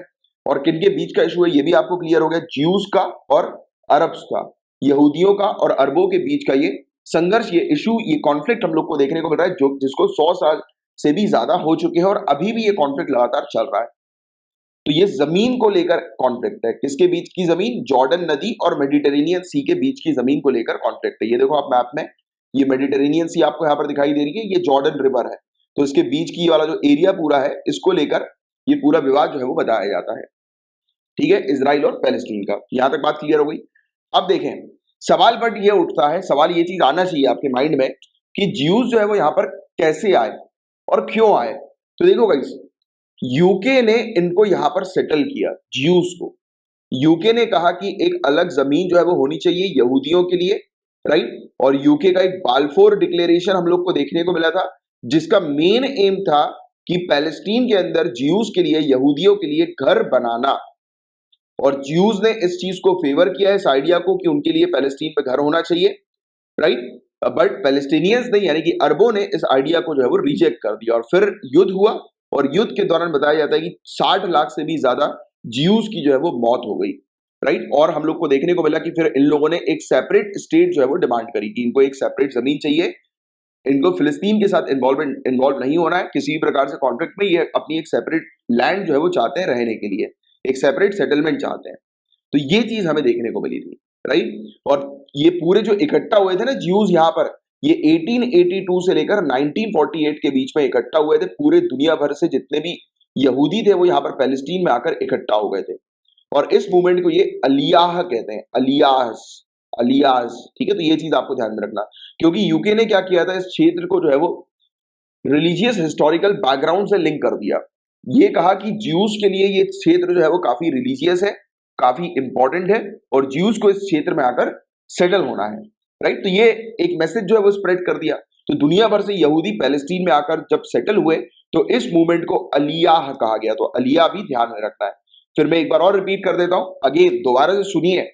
ये कॉन्फ्लिक्ट ज्यूज और अरब्स के बीच का, यहूदी और अरब के बीच का ये कॉन्फ्लिक्ट है, क्योंकि मैं इसको आपको बार बार सिंपलेस्ट फॉर्म में इसलिए बताने की कोशिश कर रहा हूं कि ये टॉपिक मेंस के लिए, आपके सिविल सर्विसेज मेंस के लिए या प्रीलिम्स के लिए बहुत ज्यादा इंपॉर्टेंट ये टॉपिक है। इसकी एक अच्छी अंडरस्टैंडिंग आपको होनी चाहिए, क्योंकि आपको पता होगा गाइस, अभी कुछ समय पहले हमें देखने को मिला था कि इजराइल और पैलेस्टीन ने एक दूसरे के ऊपर रॉकेट दागना शुरू किए थे, राइट। याद आ रहा है आपको? ये कॉन्फ्लिक्ट हम लोग को देखने को मिला था रिसेंट पास्ट में, और लगातार ये कॉन्फ्लिक्ट जो है वो न्यूज में चल रहा है। तो ये चीज आपको बहुत अच्छे से समझनी है। मैं एक बार रिपीट करता हूं, पहला पॉइंट आपको पता होना चाहिए कि ज्यूज और अरबों के बीच का ये कॉन्फ्लिक्ट है, 100 सालों से ज्यादा हो चुका है इस कॉन्फ्लिक्ट को, ये चल रहा है। ये कॉन्फ्लिक्ट एक जमीन को लेकर है, लैंड को लेकर है, जो लैंड हम लोग को मेडिटेरेनियन सी और जॉर्डन नदी के बीच की देखने को मिल रही है। तीसरा पॉइंट हुआ ये था कि यूके ने इस क्षेत्र के ऊपर अपना कंट्रोल जो है वो हासिल किया कब, जब ओटोमन एम्पायर जो है वो गिर गया वर्ल्ड वॉर 1 के बाद 1917 में। और यूके ने जो है वो प्रॉपर तरीके से सभी ज्यूज को जो है वो बोला, एक मैसेज स्प्रेड किया कि सभी के सभी जितने भी ज्यूज हैं वो यहाँ पर पैलेस्टीन में आकर सेटल हो। और यूके ने क्या क्या किया, इस पैलेस्टीन क्षेत्र को ज्यूज के रिलीजियस हिस्टोरिकल बैकग्राउंड के साथ लिंक कर दिया, राइट। तो 1882 से लेकर 1948 के बीच में ज्यूज पूरे दुनिया भर से पैलेस्टीन में गैदर हुए और इस मूवमेंट को कहा गया अलिया, ठीक है। और फिर बाल्फोर डिक्लेरेशन यही था जिसका मेन एम ये था बाल्फोर डिक्लेरेशन का, कि ब्रिटेन ने ये बोला कि जितने भी ज्यूज हैं उनका घर होना चाहिए पैलेस्टीन में, राइट। और ज्यूज ने इस आइडिया को जो है वो फेवर किया कि हाँ पैलेस्टीन में हमारा घर होना चाहिए। बट क्या हुआ कि पैलेस्टीनियंस ने यानी कि अरबों ने इस आइडिया को रिजेक्ट कर दिया। फिर युद्ध हुआ और युद्ध में 60 लाख से भी ज्यादा ज्यूज की जो है वो मौत हो गई, राइट। फिर इन्होंने जो है वो इवन डिमांड भी करी कि इनको एक सेपरेट ज्यू स्टेट जो है वो चाहिए। बात क्लियर यहां तक, ठीक है। आगे की चर्चा करते हैं। तो ज्यूज ने क्लेम किया पैलेस्टीन को, राइट, कि ये इनका नेचुरल होम है, ये इनका घर है। और अरब ने भी यही चीज जो है वो क्लेम करी है और अरब इस जमीन से हटने के लिए तैयार नहीं हुए, रेडी नहीं हुए। फिर इंटरनेशनल कम्युनिटी को सपोर्ट, मतलब इंटरनेशनल कम्युनिटी ने जो है वो ज्यूज को सपोर्ट कर दिया, राइट, इसी बीच। क्योंकि अब देखो यूके पावरफुल कंट्री हम लोग को देखने को मिल रही है, राइट, लगातार, राइट, बहुत समय से, राइट। अगर आप देखेंगे इंडस्ट्रियल रेवोल्यूशन, इवन अपने ही पास को देख लो ना, इंडिया के पास को देख लो, इन्होंने अपने ऊपर कंट्रोल किया। और ना ही सिर्फ अपने ऊपर कंट्रोल किया इंडिया के ऊपर, बाकी और भी काफी सारी कंट्रीज के अंदर इन्होंने अपनी कॉलोनी स्टैब्लिश करी थी। तो पावरफुल कंट्री थी ऑलरेडी है, राइट, ब्रिटेन। तो इसमें इंटरनेशनल कम्युनिटी का जो है वो सपोर्ट ले लिया, राइट, ज्यूज को सपोर्ट करते हुए। तो इंटरनेशनल कम्युनिटी ने ज्यूज को सपोर्ट किया। फिर 1947 में यूनाइटेड नेशन ने वोट किया कि पैलेस्टीन जो होगी वो सेपरेट ज्यूज और अरब स्टेट पे स्प्लिट हो जाएगी और जेरूसलम जो होगी वो एक इंटरनेशनल सिटी होगी। क्योंकि जेरूसलम को लेकर ही दोनों का इशू चलता है, राइट, कि जेरूसलम किसकी कैपिटल होगी, राइट। तो ये इशू हम लोग को देखने को मिलता है। और ये प्लान जो है गाइस, ये ज्यूइश लीडर ने एक्सेप्ट किया। ज्यू ने बोला, यहूदियों ने बोला कि हाँ हमें ये प्लान पसंद है, एक काम करो इसको एक इंटरनेशनल सिटी बना लो। बट अरब ने इसको कभी भी जो है वो एक्सेप्ट नहीं किया, इवन रिजेक्ट कर दिया और ना कभी इंप्लीमेंट किया। आज की डेट तक भी ये इंप्लीमेंटेड नहीं है। अब देखिए गाइस, ये इजराइल बनी कैसे, इस चीज को समझिए। तो 1948 का समय था, ब्रिटेन ने अपना कंट्रोल इस क्षेत्र से हटा दिया और ज्यूज ने डिक्लेयर कर दिया इजराइल, कि ये बोल रहे थे कि अब एक लैंड होगी जिसको हम लोग इजराइल नाम देंगे, अब ये इनकी कंट्री है, राइट, इजराइल। तो ज्यूज ने इजराइल जो है वो उसका डिक्लेरेशन कर दिया। अब ऑब्वियस ही बात है, यहाँ पर अरब्स मौजूद थे, पैलेस्टीनियंस मौजूद थे, उन्होंने ऑब्जेक्शन उठाया, राइट, और ज्यूज भी पीछे नहीं हटे। और इसी के कारण अरब और इजराइल का वॉर, या फिर आप कह सकते हो ज्यूज और अरब का वॉर, या फिर इसे फेमसली जो है वो कहा जाता है अरब इजराइल वॉर, राइट, 1948 का। तो ये वाली चीज आपको थोड़ा सा ध्यान में रखना है, इजराइल अरब वॉर 1948 का। तो ये हुआ, ये आर्म कॉन्फ्लिक्ट हम लोग को देखने को मिला। अब ये जो कंट्री देखिए आप, इजराइल, ये छोटी सी कंट्री है, इसके आजू बाजू सभी जो है वो अरब कंट्रीज हम लोग को देखने को मिल रही है, सभी अरेबियंस है, राइट। तो ये उससे घिरी हुई है। बट फिर भी आप देखिए, छोटी सी कंट्री यानी कि होने के बावजूद भी इन्होंने सभी को मारा, सभी को निपटाया, राइट। इजरायली ट्रूप्स ने जितने भी अरब यहाँ पर आ गए थे सपोर्ट करने पैलेस्टीनियंस का, राइट, सभी, क्योंकि अब सभी जो है वो पैलेस्टीनियन का सपोर्ट करने लगे इस क्षेत्र पर, क्योंकि अरेबियन क्षेत्र हम लोग को ये देखने को मिल रहा है। और ये बीच में ज्यूज फंस गया, सभी इसके अपोजिशन में थे, बट ज्यूज ने सबको पेला, यानी कि इजराइल के ट्रूप्स ने सबकी बैंड बजाई, राइट। तो ये चीज है। और भारी मात्रा में पैलेस्टीनियंस को अपने घर को छोड़कर जाना पड़ा और इसी चीज को अल नकबा कहा जाता है, अल नकबा या विनाश, कैटेस्ट्रॉफी, इस चीज को कहा जाता है। तो याद रखिएगा ये वाला इशू 1948 का अरब इजराइल वॉर, राइट। फिर इजराइल ने यहां पर फिर अपना कंट्रोल जो है वो हासिल कर लिया अरब इजराइल वॉर के बाद 1948 के। फिर क्या हुआ, जॉर्डन के साथ इसका युद्ध छिड़ा, राइट, इजराइल और जॉर्डन का युद्ध हुआ और हमें देखने को मिला कि जॉर्डन ने कुछ पार्ट जो है इस जमीन का, इस क्षेत्र का जो है वो अपने कंट्रोल में कर लिया, राइट। जैसे वेस्ट बैंक का नाम जो है वो हम लोग वेस्ट बैंक के नाम से जिसे जानते हैं, ये वाला क्षेत्र, ये वेस्ट बैंक वाला क्षेत्र, तो जॉर्डन है यहाँ पर, जॉर्डन ने कुछ एरिया वेस्ट बैंक का अपने कंट्रोल में कर लिया। सेम ऐसे ही इजराइल का कुछ पार्ट, कुछ एरिया जो है वो इजिप्ट ने भी अपने कंट्रोल में कर लिया, जैसे हम लोग गाजा के नाम से जानते हैं, गाजा स्ट्रिप। तो आप देखिए ये गाजा स्ट्रिप, तो इजिप्ट ने ये वाला एरिया अपने कंट्रोल में कर लिया, जॉर्डन ने ये वाला एरिया वेस्ट बैंक का अपने कंट्रोल में कर लिया, ठीक है। तो ये घटना जो है वो घटी थी क्योंकि आसपास के सपोर्टर्स आ गए थे ना पैलेस्टीनियंस के। अभी हमने बात करी 1948 में अरब इजराइल युद्ध में, पैलेस्टीनियन को सपोर्ट करने के लिए आसपास के अरब्स आ गए। तो उनमें से एक जो था जॉर्डन था, एक जो था वो इजिप्ट था। तो इजिप्ट ने जो है वो गाजा स्ट्रिप अपने कंट्रोल में कर लिया, जॉर्डन ने जो है वो ये वाला जो क्षेत्र हम लोग को देखने को मिलता है वेस्ट बैंक का अपने कंट्रोल में कर लिया। ठीक है, एक एक करके मैप के थ्रू चीजों को समझो और दिमाग में पूरी पिक्चर जो है वो बनाओ, तब जाकर ये बहुत अच्छे से टॉपिक आपके दिमाग में रहेगा और स्टे कर जाएगा, मतलब कि आप एग्जाम के समय पे भूलेंगे नहीं। ठीक है, तो ये चीज हो गई। तो ये घटना हमने देखी कि इजराइल का कुछ पार्ट जो है वो किसके कंट्रोल में चला गया, इजिप्ट और जॉर्डन के कंट्रोल में चला गया, और जेरूशलेम को डिवाइड कर दिया गया।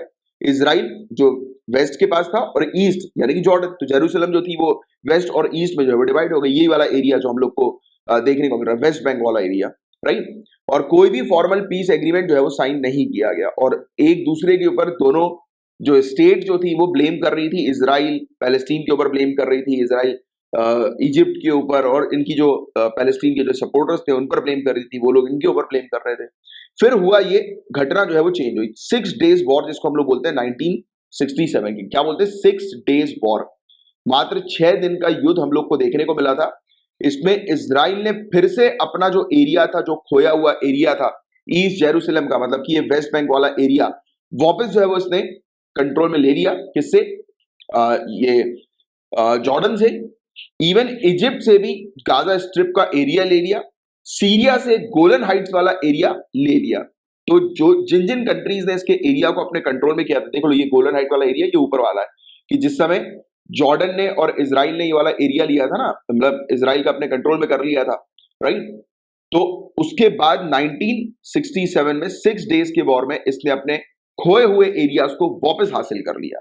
तो आप देखिए एक छोटी सी कंट्री जिसके अपोजिशन पे सभी लोग जो इसका विरोध कर रहे थे, सभी लोग लड़ने के लिए खड़े हुए थे, बट इसने सबकी बैंड बजाई, सभी इसके आजू बाजू एनिमीज, फिर भी ये टिका रहा। तो इससे हमें क्या सीख मिल रही है, आप लोग को क्या सीख मिल रही है, कि चैलेंजेस कितने भी लाइफ में आए आपको टिके रहना है। अगर आप चैलेंजेस से दूर भागोगे या पहले ही सरेंडर कर लोगे तो आपकी जीत नहीं होगी, बट चैलेंजेस से आप लड़ोगे तो जीत आपकी होके रहेगी, राइट। तो सीखो इजराइल से ये मैसेज, राइट। और आज की डेट में इजराइल की जो इंटेलिजेंस एजेंसी है, क्या नाम है बताओ जरा नीचे कमेंट बॉक्स में लिखकर, मोसाद। आज की डेट में सबसे best, one of the best जो है वो जानी जाती है, राइट, इंटेलिजेंस एजेंसी। जैसे हमारी रॉ है, राइट, तो वैसे ही उनकी मोसाद है, राइट। बहुत जानी मानी, कभी पढ़ना उसके बारे में, अच्छा लगेगा बहुत। तो ये पूरी स्टोरी थी इजराइल की, और किस प्रकार से देखिए इजराइल ने अपने कंट्रोल में पूरा एरिया ले लिया। तो आपको 1948 के देखो बैकग्राउंड मैंने आपको बता दिया है, ज्यूज और पैलेस्टीनियंस का या अरेबियंस का जो है वो मुद्दा था एक जमीन को लेकर। फिर 1948 का अरब इजराइल वॉर हम लोग को देखने को मिला। फिर हम लोग को 1967 का 6 डेज का वॉर देखने को मिला, राइट, कि जिसमें पूरा एरिया वापस से इजराइल ने अपने कंट्रोल में ले लिया, इजिप्ट, सीरिया और जॉर्डन से, राइट।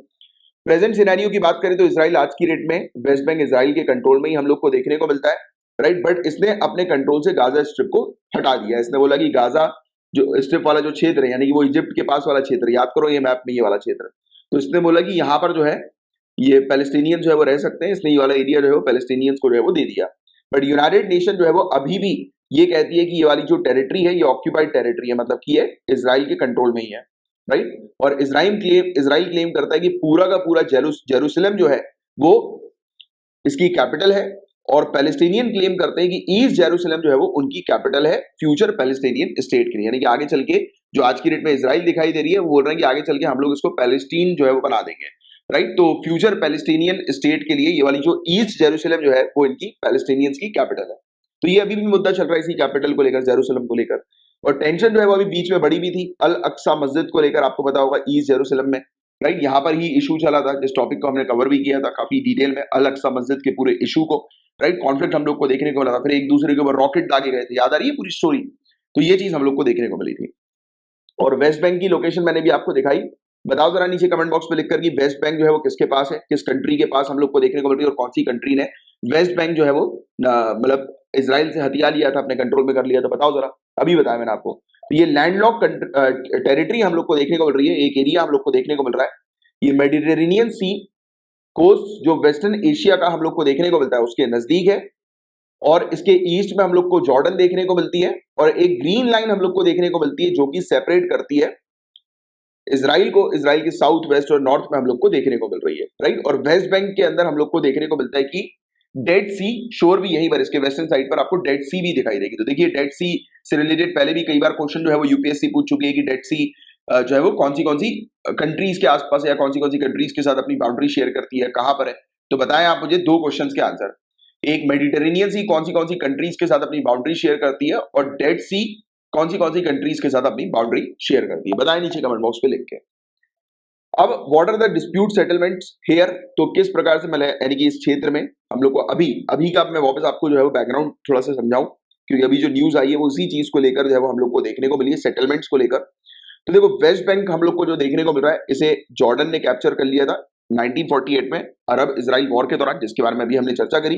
फिर 6 डेज के वॉर के दौरान जो है वो इजराइल ने वापस इस वेस्ट बैंक के एरिया को अपने कंट्रोल में जो है वो ले लिया था, राइट। और इजराइल ने इजिप्ट, सीरिया और जॉर्डन तीनों की जो है वो बैंड मैच बजाई, इन तीनों कंबाइंड फोर्सेस को जो है हरा दिया। और इसने कुछ 130 फॉर्मल सेटलमेंट्स वेस्ट बैंक पे एस्टैब्लिश कर दी, यानी कि 100, अब ये सिंपल शब्दों में कह सकते हो 130 ऐसे एरिया इसने वहां पर सेटल कर दी, यानी कि ऐसी बस्तियां आप कह सकते हो सेटल कर दी, बना दी, एस्टैब्लिश कर दी वेस्ट बैंक के अंदर, कि जहां पर हम लोग को देखने को मिल रहे थे कि इन्होंने अपने जो यहूदी हैं उनको जो है वो एस्टैब्लिश कर दिया, राइट। और similar number of smaller informal settlement have mushroom over the last 20-25 years, और भी इसने धीरे धीरे करके इस क्षेत्र पे और अपना कंट्रोल जो है वो करना शुरू कर दिया। 4 लाख से भी ज्यादा इजरायली सेटलर्स हम लोग को यहाँ पर देखने को मिलते हैं, ज्यादातर जियोनिस्ट हैं, यहूदी हैं, राइट, जो कि क्लेम करते हैं biblical birth right over this land, मतलब कि उनका ये मानना है कि उस भूमि पर बाइबल के अनुसार उनकी पैदाइशी हक है, राइट, इस जमीन पर, यानी कि जो ये जमीन जो है उनकी, वो उनकी बर्थ राइट है, राइट। तो ये यहूदियों का जो है वो मानना हम लोग को देखने को मिलता है। और यहाँ पर भारी मात्रा में पैलेस्टीनियंस भी रहते हैं, कुछ 26 लाख पैलेस्टीनियंस, राइट। तो ये चीज हम लोग को देखने को मिलती है। और पैलेस्टीनियंस भी यहाँ पर यही मानते हैं कि आगे चल के ये क्षेत्र जो होगा, जैसे अभी इजराइल है, तो आगे चल के ये पैलेस्टीन में जो है वो बदल जाएगा, राइट, और वापस से अरेबियंस का जो है वो राज इस क्षेत्र पर जो है वो हो जाएगा। एंड जब इजराइल ने इस क्षेत्र पर अपना कंट्रोल जो है वो किया था 1967 में 6 डेज के वॉर के दौरान, तो इसने अलाउ किया था ज्यूज लोगों को कि ज्यूज यहाँ पर मूव कर सकता है, राइट। और पैलेस्टीनियन कंसिडर करता है कि वेस्ट बैंक इलीगली तौर पर ऑक्यूपाई किया गया है, राइट। पैलेस्टीनियन ये बोलता है कि वेस्ट बैंक इलीगली तौर पर ऑक्यूपाई किया गया है, ये पैलेस्टीनियन जमीन है, राइट। वेस्ट बैंक भी, इसको इजराइल ने इलीगल तरीके से जो है वो ऑक्यूपाई किया है, अपने कंट्रोल में किया है। और क्या ये पूरे सेटलमेंट जो है वो लीगल है क्या, अगर इस सवाल पर हम लोग बात करें, तो यूनाइटेड नेशन जनरल असेंबली ने और यूनाइटेड नेशन सिक्योरिटी काउंसिल और इंटरनेशनल कोर्ट ऑफ जस्टिस ने ये कहा है कि वेस्ट बैंक वाला जो एरिया है, राइट, जहां पर इजराइल ने अपने लोगों को वहां पर भेज दिया, सेटलमेंट जो है वो करवा दिया, तो ये उल्लंघन है चौथे जेनेवा कन्वेंशन का। अब चौथा जेनेवा कन्वेंशन 1949 का ये क्या कहता है कि कोई भी किसी भी प्रकार से, जैसे कि एक कंट्री है, जैसे इजराइल और पैलेस्टीन की अगर बात करें, तो ये टेरिटरी को लेकर इशू था, तो इजराइल ने अरेबियंस के साथ जब युद्ध छेड़ा, तो कोई भी किसी भी प्रकार से अपने सिविलियंस को, राइट, यानी कि आम जनता को किसी भी प्रकार से ऐसे क्षेत्र पर नहीं भेजेगी जिस क्षेत्र को इसने ऑक्यूपाई किया, अपने कंट्रोल में किया, क्योंकि उस क्षेत्र पर खतरा होता है ना सिविलियंस की जान का, राइट। तो ये चीज हम लोग को देखने को दी, तो ये क्लियरली उल्लंघन जो है वो बताया जाता है चौथे जेनेवा कन्वेंशन का। और रोम स्टैट्यूट के अंदर भी जो कि सेटअप की गई थी, जिसके द्वारा सेटअप किया गया था इंटरनेशनल क्रिमिनल कोड 1998 में, तो ये वाला पॉइंट भी ध्यान में रखना, कभी कभी ये भी क्वेश्चन आ सकता है कि रोम स्टैट्यूट जो है वो किसके द्वारा, मतलब रोम स्टैट्यूट ने किस चीज को सेटअप किया, तो आईसीसी इंटरनेशनल क्रिमिनल कोड को 1998 में सेटअप किया। तो इसने भी इसी चीज को ये कहा कि इस प्रकार के जो ट्रांसफर होते हैं, सिविलियंस को भेजा जाता है इस तरीके से, ऐसे एरिया पर, जिस एरिया पर एक कंट्री ने जो है अपना कंट्रोल हासिल किया है, राइट, तो वो एक प्रकार का वॉर क्राइम है, राइट। तो ये चीज यहाँ पर बताई जाती है, ये वॉर क्राइम है, इसको आप किसी प्रकार से जस्टिफाई जो है वो नहीं कर सकते कि मिलिट्री के लिए जरूरत थी कि वहां पर उनको भेजना, सिक्योरिटी पॉइंट ऑफ व्यू से, तो वो सब आप जस्टिफाई नहीं कर सकते, ये वॉर क्राइम के अंडर ही आएगा। तो ये जो हमें देखने को मिल रहा है कि यहाँ पर जो सेटलमेंट किया जा रहा है, यहाँ पर लोगों को जो शिफ्ट किया जा रहा है वो इलीगल है, ठीक है, बात समझ में आ गई आपके? गाइस हम लोग समझेंगे केरला के सिल्वर लाइन प्रोजेक्ट के बारे में, काफी डिटेल में इस टॉपिक को हम लोग समझते हैं।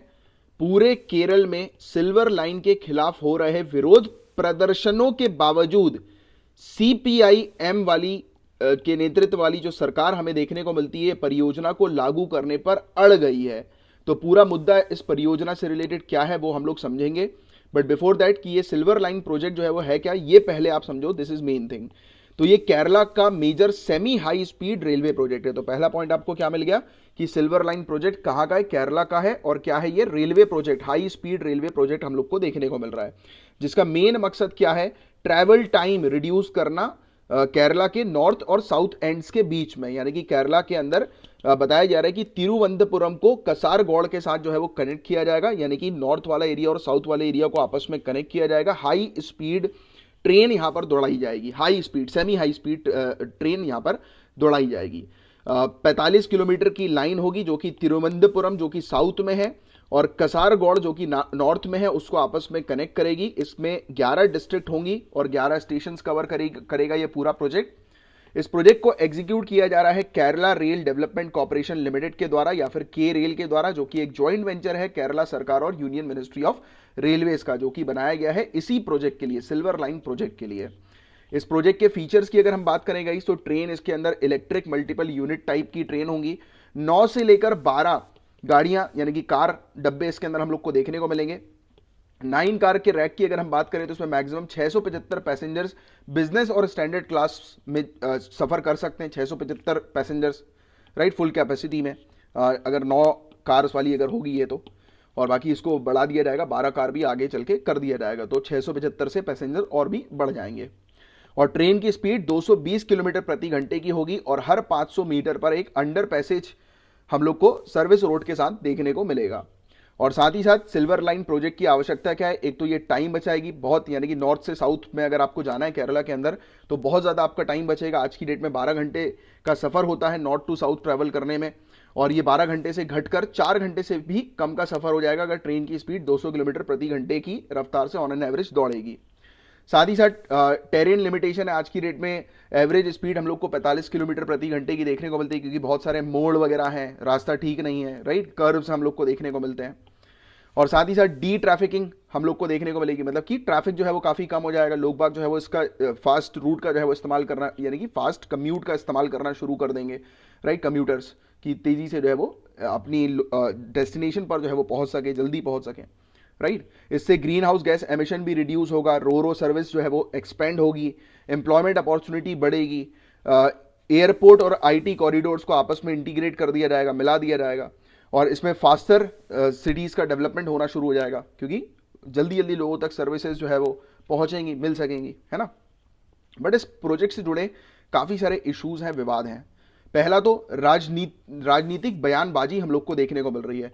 बताया जा रहा है कि सभी राजनीतिक दल जो है वो परियोजना के खिलाफ अलग अलग विरोध प्रदर्शन की अगुवाई जो है वो कर रहे हैं, यानी कि मतलब सभी लोग जो है वो उलझे हुए हैं इस प्रोजेक्ट में। सभी जितने भी पॉलिटिकल जो पार्टी के सदस्य, हम लोग को अलग अलग पार्टी के सदस्य देखने को मिलते हैं, उनके अलग अलग अपने तर्क हैं राइट। और बहुत ज़्यादा इसमें पैसा लगाया जा रहा है, वो भी एक बड़ा इशू है, क्योंकि आज की डेट में कोरोना वायरस के बाद इकोनॉमी ऑलरेडी रिवाइवल मोड में है, और इतना ज़्यादा पैसा लगाना, वो भी उस पर्टिकुलर स्टेट को जहाँ पर ऑलरेडी काफ़ी परेशानी है, काफ़ी डेट में, काफ़ी कर्जे में ऑलरेडी स्टेट है, तो उस दौरान इतना पैसा, इतना कैपिटल लगाना, तो वो भी एक चिंता का विषय है राइट। साथ ही साथ काफ़ी सारे ये प्रोजेक्ट आएगा तो ऑब्वियस ही बात है कि जहाँ पर ये रेलवे लाइन बिछाई जाएगी, प्रोजेक्ट को शुरू किया जाएगा, तो काफ़ी सारे लोगों की प्रॉपर्टीज़ वहाँ पर होंगी, तो उनको वहाँ से हटाना है राइट, तो उनको डिस्प्लेस करना है, तो डिस्प्लेसमेंट का एक बड़ा मुद्दा, बड़ा इशू हम लोग को देखने को मिल रहा है। साथ ही साथ इकोलॉजिकल डैमेज, इस प्रोजेक्ट के लिए काफ़ी सारे पेड़ वगैरह काटे जाएंगे राइट, काफ़ी डैमेज होगा इकोलॉजी को, पारिस्थितिक क्षति जो है वो पहुँचेगी, है ना। और फ्लड हज़ार्ड, तो ये भी बताया जा रहा है बाढ़ का खतरा है। और इसमें इम्बैंकमेंट जो है वो दोनों साइड बनाए जाएंगे सिल्वर लाइन के राइट, जो कि नेचुरल ड्रेनेज को ब्लॉक करेगा, और हो सकता है कि हैवी रेंज के दौरान ये फ्लड जो है वो कर दे, क्योंकि सिल्वर लाइन प्रोजेक्ट जब बनेगी तो उसके आजू बाजू जो है वो ये क्या बनाएंगे, एक प्रकार का स्ट्रक्चर क्रिएट करेंगे राइट। अब जब ये एक प्रकार के स्ट्रक्चर जो है वो क्रिएट करेंगे तो वो नेचुरल बहाव जो पानी का होता है तो उसको वो रोकेगा स्ट्रक्चर। अब वो स्ट्रक्चर रोकेगा और एकदम से कभी ज़्यादा वर्षा हो जाती है, बारिश हो जाती है, तो फ्लड के केसेस हम लोग को देखने को मिलेंगे। और ऑलरेडी केरला में तो आप जानते हैं कि फ्लड का इशू हम लोग को पहले भी देखने को मिल चुका है, लगातार पिछले कुछ सालों में ही काफ़ी बार जो है वो इशूज़ सामने आए हैं, देखने को मिले हैं, है ना। तो ये चीज़ है, तो ये पूरा सिल्वर लाइन प्रोजेक्ट है। मैं उम्मीद करता हूँ आपको अच्छे से ये प्रोजेक्ट समझ में आ गया होगा। बट अभी जो पूरा मुद्दा चल रहा है उस पर हम चर्चा कर लेते हैं। तो पूरे केरल में सिल्वर लाइन के खिलाफ हो रहे विरोध प्रदर्शन के बावजूद, यानी कि पूरा केरला नहीं चाह रहा है कि सिल्वर लाइन प्रोजेक्ट जो है वो एग्जीक्यूट हो, ये सामने अभी आए एट प्रेजेंट। जानते तो सब हैं कि ये बहुत अच्छा प्रोजेक्ट है, बट अभी के लिए प्रोजेक्ट ठीक नहीं है। बट फिर भी बताया जा रहा है कि CPI-M के नेतृत्व वाली सरकार परियोजना को लागू करने पर अड़ गई है। और आपको बता दें कि बहुत ज़्यादा मात्रा में लोग जो है वो प्रोटेस्ट कर रहे हैं सिल्वर लाइन प्रोजेक्ट के ऊपर। क्यों प्रोटेस्ट कर रहे हैं? एक तो पैसे की कमी राइट, अभी इस स्थिति में जहाँ पर ऑलरेडी कोविड-19 के कारण इश्यूज इतने बढ़ चुके हैं, तो उस स्थिति में आप इतना पैसा क्यों लगा रहे हो, पहला पॉइंट। दूसरा, एनवायरनमेंट को डैमेज होगा। तीसरा, सोशल इश्यूज हम लोग को देखने को मिलेंगे, लोगों को वहाँ से हटाया जाएगा और फिर हटाकर उनको रिहेबिलिटेट किया जा रहा है कि नहीं किया जा रहा, वो भी एक बड़ा मुद्दा है ऑलरेडी हमारी कंट्री के अंदर, है ना। और परियोजना को लेकर उठाए गए क्या प्रश्न है, क्या सवाल हैं, तो इस पर अगर हम लोग बात करें तो कर्ज में डूबा राज्य इस परियोजना का वहन कैसे कर सकता है, वही फाइनेंशियल इशू। जलवायु परिवर्तन से निपटने हेतु राज्य के लिए कितनी पारिस्थितिक कीमत चुकानी होगी, मतलब कितनी इकोलॉजिकल कॉस्ट लगेगी, जो ऑलरेडी आज की डेट में क्लाइमेट चेंज का बड़ा इशू हम लोग को देखने को मिल रहा है। और आप ये प्रोजेक्ट लेकर आओगे, काफ़ी सारे पेड़ वगैरह को काटोगे तो एनवायरमेंट डैमेज होगा, राइट। तो उसको लेकर एक सवाल है, क्या सिल्वर लाइन के निर्माण की लागत को देखते हुए क्या ट्रेन सेवा सस्ती होगी, तो ऑब्वियस ही बात है कि इतना कॉस्टली प्रोजेक्ट होगा तो टिकट्स जो होंगी ट्रेन की ट्रैवल करने की, तो वो क्या सस्ती हो सकती हैं, तो ये भी एक बड़ा सवाल है, राइट। और विस्थापितों, मतलब कि जिन लोगों को हटाया जाएगा, डिस्प्लेस किया जाएगा, तो उनको आप कहाँ पर रखोगे, उसको लेकर कोई योजना है कि नहीं, कि जिन लोग को वहाँ से हटा रहे हो, उनके घर से निकाल रहे हो इस प्रोजेक्ट को बनाने के चक्कर में, तो कहाँ पर उनको शिफ्ट कर रहे हो, उसका कोई प्लान है कि नहीं, तो ये सवाल उठे हैं, राइट। और सबसे बड़ी चिंता परामर्श की कमी बताई जा रही है कि लोगों से परामर्श ही नहीं किया गया, मतलब जो स्टेक होल्डर्स हैं, जो पब्लिक इंटरेस्ट के लिए कोई भी प्रोजेक्ट जब आता है तो पब्लिक से जो है वो डिस्कशन होता है, कि वहाँ पर रहने वाले लोगों से डिस्कशन होता है, राइट। कोई भी प्रोजेक्ट हम लोग को इन जनरल ये प्रोसीजर देखने को मिलता है, बट वो चीज़ हुई नहीं है इस प्रकार की, है ना। तो ये चीज़ हम लोग को देखने को मिली है। तो मैं उम्मीद करता हूँ केरला के सिल्वर लाइन प्रोजेक्ट भी आपको बहुत अच्छे से समझ में आ गया होगा और पूरे इश्यूज जो हमने अभी इस प्रोजेक्ट से रिलेटेड डिस्कस किए हैं वो भी आपको क्रिस्टल क्लियर हो गए होंगे। गाइज, हम लोग डिस्कस करेंगे बजट सत्र के बारे में, बजट सेशन के बारे में पार्लियामेंट के। मैं फिर से रिपीट कर देता हूँ, बजट पर अभी हम लोग डिस्कस नहीं कर रहे, उस पर अपन सेपरेटली डिस्कस करेंगे। अभी हम डिस्कस कर रहे हैं बजट सेशन के ऊपर। सबसे पहले तो आप लोग के लिए एक सवाल है, नीचे कमेंट बॉक्स पर इसका आंसर लिखकर बताएं कि हमारे इंडियन कॉन्स्टिट्यूशन में बजट वर्ड मेंशन्ड है कि नहीं है, और हमारे पार्लियामेंट के टोटल कितने सेशन होते हैं, क्या जितने भी होते हैं उसका आंसर लिखकर बताओ, और कौन से होते हैं उसका क्या नाम है। उनमें से एक बजट सेशन हम लोग को देखने को मिल रहा है ऑब्वियसली, तो क्या इन सेशनों के बारे में कॉन्स्टिट्यूशन में मेंशन है कि नहीं, बताओ नीचे कमेंट बॉक्स पर इस चीज का आंसर लिखकर बताओ। तो गाइस, सबसे पहली चीज तो अभी आप जानते हैं बजट सेशन चल रहा है। बजट सेशन में सबसे यानी कि शुरुआत जो होती है बजट सेशन की, तो उस समय सेशन में ऑनरेबल प्रेसिडेंट दोनों हाउसेस को एड्रेस करते हैं। तो सत्र की शुरुआत में राष्ट्रपति रामनाथ कोविंद संसद के केंद्रीय कक्ष सेंट्रल हॉल में दोनों सदनों को संबोधित करते हैं, और इन्होंने किया है भी रिसेंटली, राइट। दोनों हाउसेस को एड्रेस किया है। इकोनॉमिक सर्वे 2021 और 2022 का प्रेजेंट हुआ हमारी फाइनेंस मिनिस्टर निर्मला सीतारमण जी के द्वारा, और बजट जो है वो 11 बजे जो है वो प्रेजेंट हुआ next day, right. Economic survey के नेक्स्ट डे बजट जो है वो प्रेजेंट हुआ 11 बजे। और ये 2 दिन जो थे इकोनॉमिक सर्वे वाले और बजट वाले, यानी कि जिस दिन बजट प्रेजेंट हुआ, तो इन दोनों दिनों में 0 आवर और क्वेश्चन आवर नहीं हुआ। तो आप मुझे बताएंगे नीचे कमेंट बॉक्स पर लिखकर कि ये 0 आवर और क्वेश्चन आवर क्या है, इसकी क्या इंपॉर्टेंस है, क्या होता है इस 0 आवर और क्वेश्चन आवर में, बताओ। इसके अलावा जो पहला पार्ट हम लोग को सेशन का देखने को मिला, right, after presentation of budget के प्रेजेंट करने के बाद पहला पार्ट जो हम लोग को देखने को मिला है, बजट पेश करने के बाद सत्र के पहले भाग के दौरान अलग अलग कार्य हम लोग को, वेरियस बिजनेसेस हम लोग को देखने को मिल रहा है, जैसे कि questions, private members business, discussion on motion of thanks, general discussion on union budget, मतलब प्रश्न, गैर सरकारी सदस्यों के कार्य, धन्यवाद प्रस्ताव पर चर्चा, केंद्रीय बजट पर सामान्य चर्चा आदि के लिए 40 घंटे का सामान्य समय निर्धारित होता है, 40 आवर्स। मतलब बजट एक बार प्रेजेंट हो गया तो उसके बाद पूरे उस बजट के डिस्कशन के लिए 40 आवर्स आप ये मान के चलो, और दूसरे जो बिजनेसेस होते हैं इसी सेशन के दौरान 40 आवर्स जो है वो निर्धारित किए जाते हैं कि आप 40 आवर्स के दौरान जो है वो पूरी प्रोसीडिंग जो है वो फिनिश करेंगे। ये जनरली हम लोग को एक देखने को मिलता है, तो ये फैक्ट थोड़ा सा ध्यान में रखना।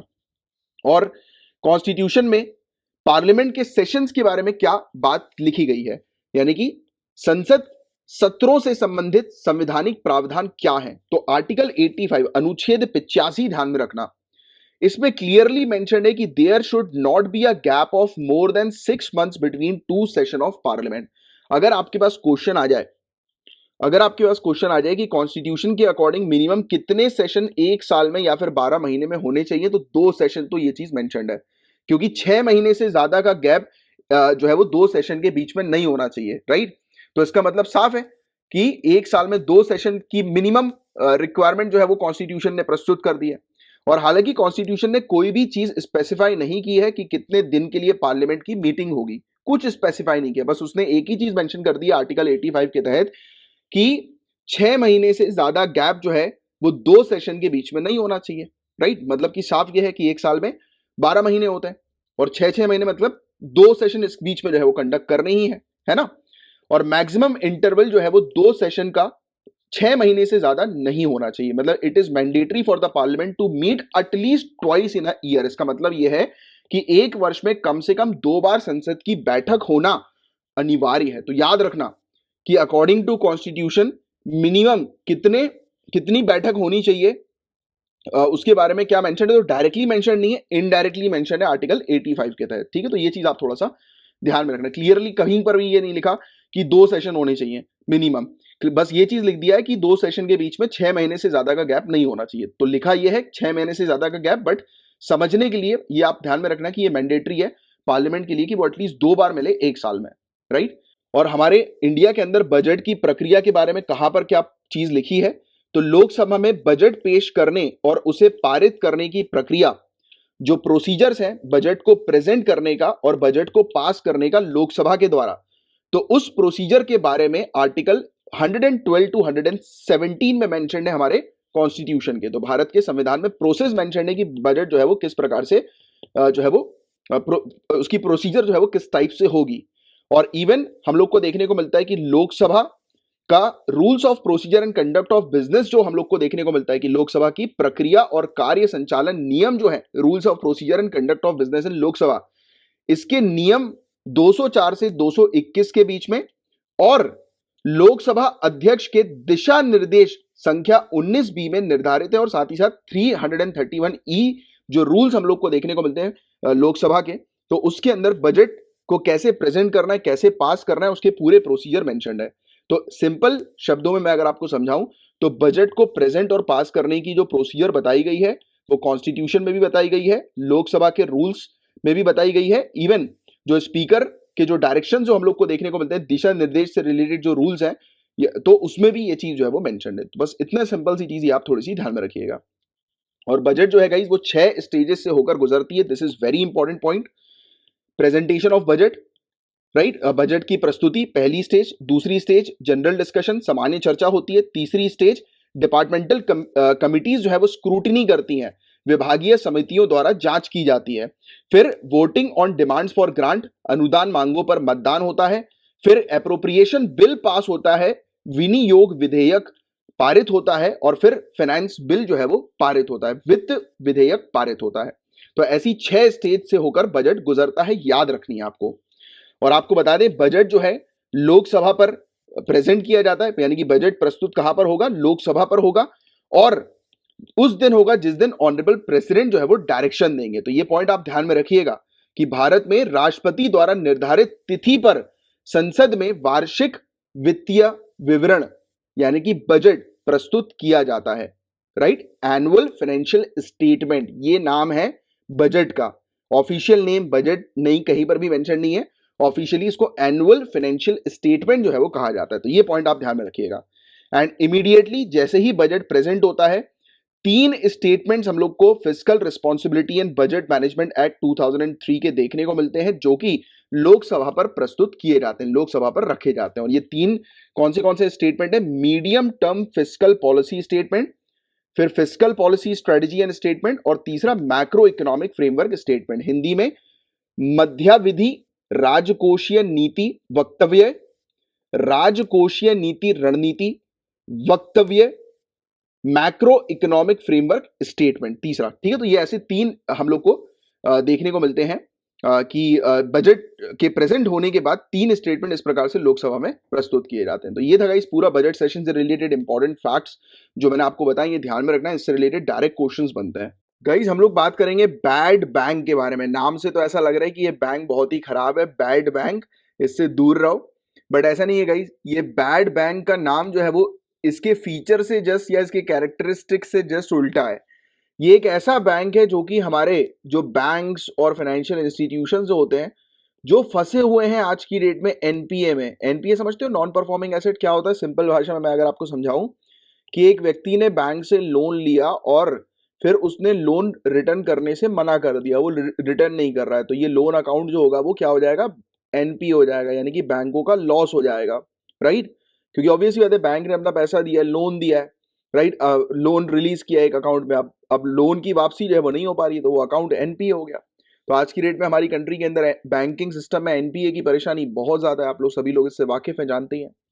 तो ये एक ऐसा बैड बैंक है, एक्चुअली इसका नाम गुड बैंक होना चाहिए, क्योंकि ये हमारे बैंक और फाइनेंशियल इंस्टीट्यूशन जो है उनको हेल्प करता है, उनके एनपीए अकाउंट्स को खरीद लेता है, राइट, और उनको उनकी बैलेंस शीट को, बैंक और फाइनेंशियल इंस्टीट्यूशन की बैलेंस शीट को क्लीन कर देता है। मतलब कि ये मान के चलो कि बैंक और फाइनेंशियल इंस्टीट्यूशन का जो रिस्क होता है कि उनके जितने भी पैसे वापस नहीं आ रहे, पैसों की वसूली नहीं हो रही, यानी कि काफी सारे लोग बैंक से लोन लेकर जो है वो खा गए बैंक का पैसा, तो ऐसे लोगों से डील करने के लिए बैड बैंक हम लोग को देखने को मिलता है। एक्चुअली में इस बैंक का नाम बैड बैंक इसलिए इसको कहा जाता है क्योंकि उसकी वजह यह है कि जो बैंकिंग सिस्टम के अंदर हम लोग को जो बैड लोन्स देखने को मिलते हैं, राइट, एग्जैक्टली, कि लोन्स की जो वापसी नहीं हो रही है, तो उसको ये खरीद लेता है, राइट। तो ये एक प्रकार की एसेट रिकंस्ट्रक्शन कंपनी हम लोग को देखने को मिलती है, या एसेट मैनेजमेंट कंपनी भी हम लोग को ये देखने को मिलती है, राइट, जिनका मेन फोकस होता है कि जो बैंक और फाइनेंशियल इंस्टीट्यूशंस में जो एनपीए हो गए अकाउंट जो होते हैं उनको ये खरीद लेती हैं कंपनी, और खरीदने के बाद फिर पर्सनल लेवल पर यानी कि डील करती हैं और हमारे बैंकिंग सिस्टम को जो है वो क्लीन कर देती हैं। मतलब कि उन बैंकिंग सिस्टम में जो एनपीए की परेशानी होती है उसको ये क्लीन कर देती है। अब आप बोलोगे कि सर इससे ये कंपनी को क्या फायदा है, ये बैड बैंक को क्या फायदा है, तो मैं आपको फायदा समझाता हूँ, पहले बहुत ध्यान से समझना, तब जाकर ये चीज समझ में आएगी।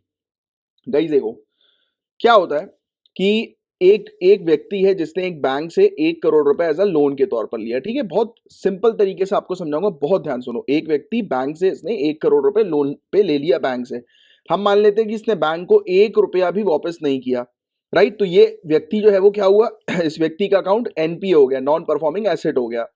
अब बैंक क्या करेगी, बैंक डील करेगी एसेट रिकंस्ट्रक्शन कंपनी के साथ। बैंक बोलेगी एसेट रिकंस्ट्रक्शन कंपनी को कि हमारा ये 1 करोड़ का रिस्क जो है वो आप ले लो। अब एसेट रिकंस्ट्रक्शन कंपनी जो है वो एकदम से 1 करोड़ का रिस्क, मतलब ऑब्वियस बात है, वो तो चाहेगी कि उसका प्रॉफिट होना चाहिए। अब वसूली करनी है 1 करोड़ रुपए की, तो एआरसी बैंक को बोलेगी एक काम करो, लाओ मैं तुम्हें 90 लाख जो है वो दे देता हूं और 10 लाख का लॉस तुम झेल लो, right.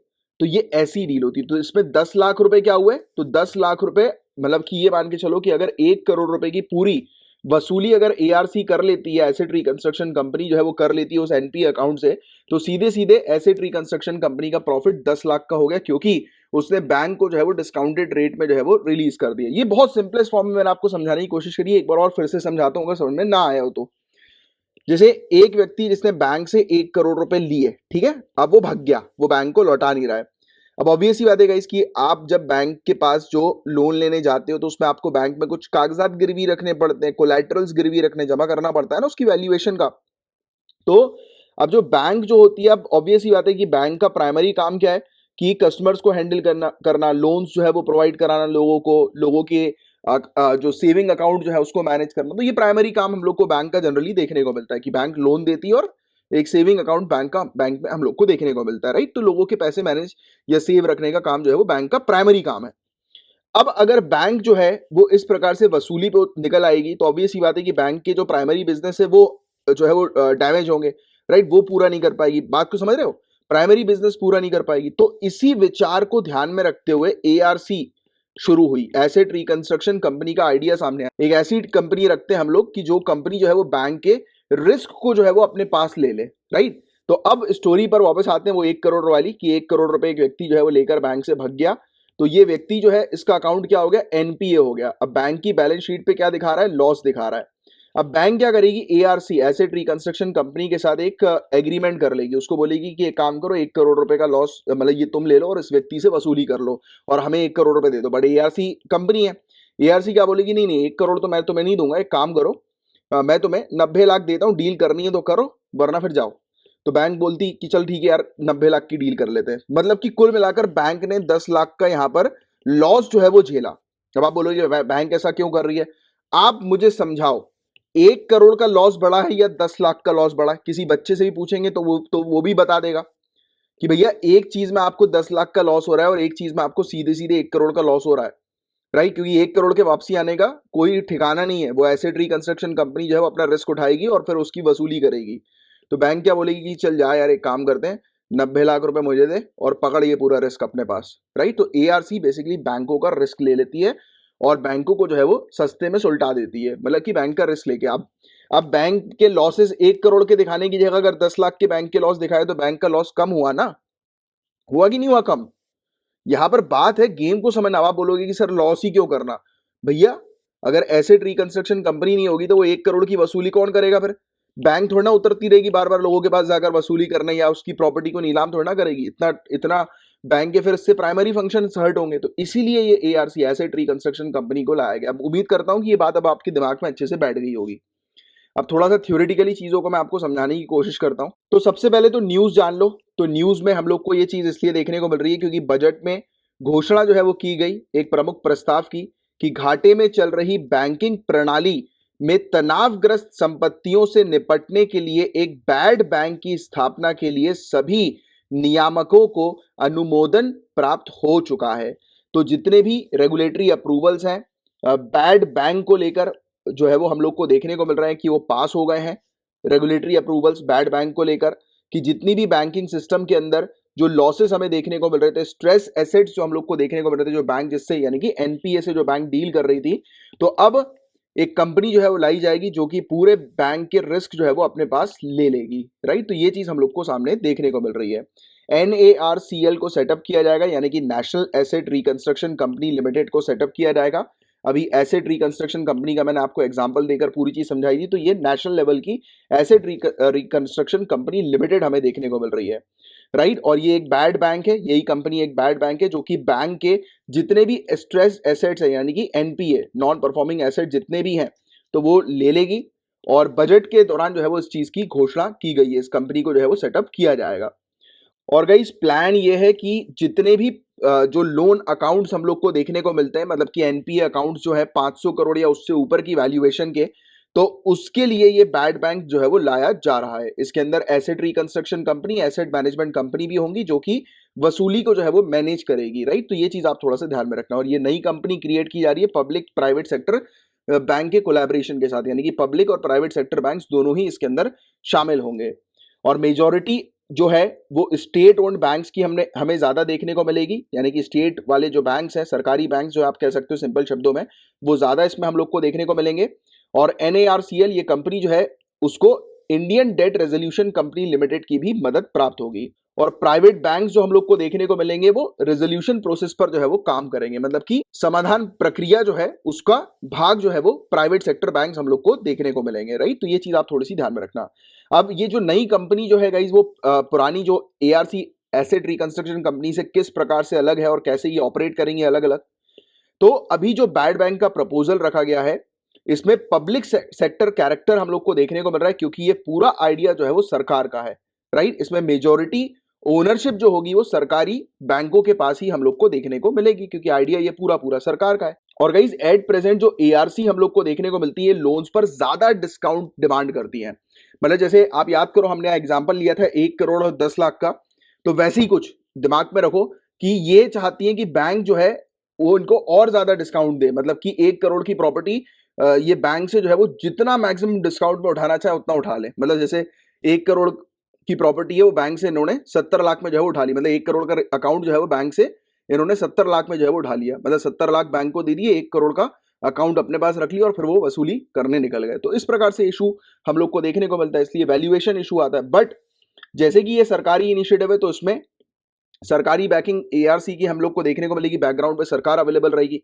Right, asset reconstruction company के राइट सरकार का सपोर्ट रहेगा, तो इसके डीप पॉकेट्स भी रहेंगे। मतलब कि ये और भारी मात्रा में अकाउंट जो है वो बाय कर सकेगी बैंक से, और बैंक के जो अकाउंट्स है या फिर उनकी बैलेंस शीट जो है उनको NPA से मुक्त कराएगी। बट यहां पर गाइज मुझे सबसे बड़ा जो डाउट मुझे ऐसा लग रहा है कि इसके कारण हो सकता है कि एक नया घोटाले को जन्म मिले। कैसे? आप बात ध्यान से समझना। बैंक को तो आप ऑन पेपर जो है वो क्लीन दिखा दोगे इस सरकारी ARC के माध्यम से, बट कहीं ना कहीं ARC का तो लॉस होगा ही होगा।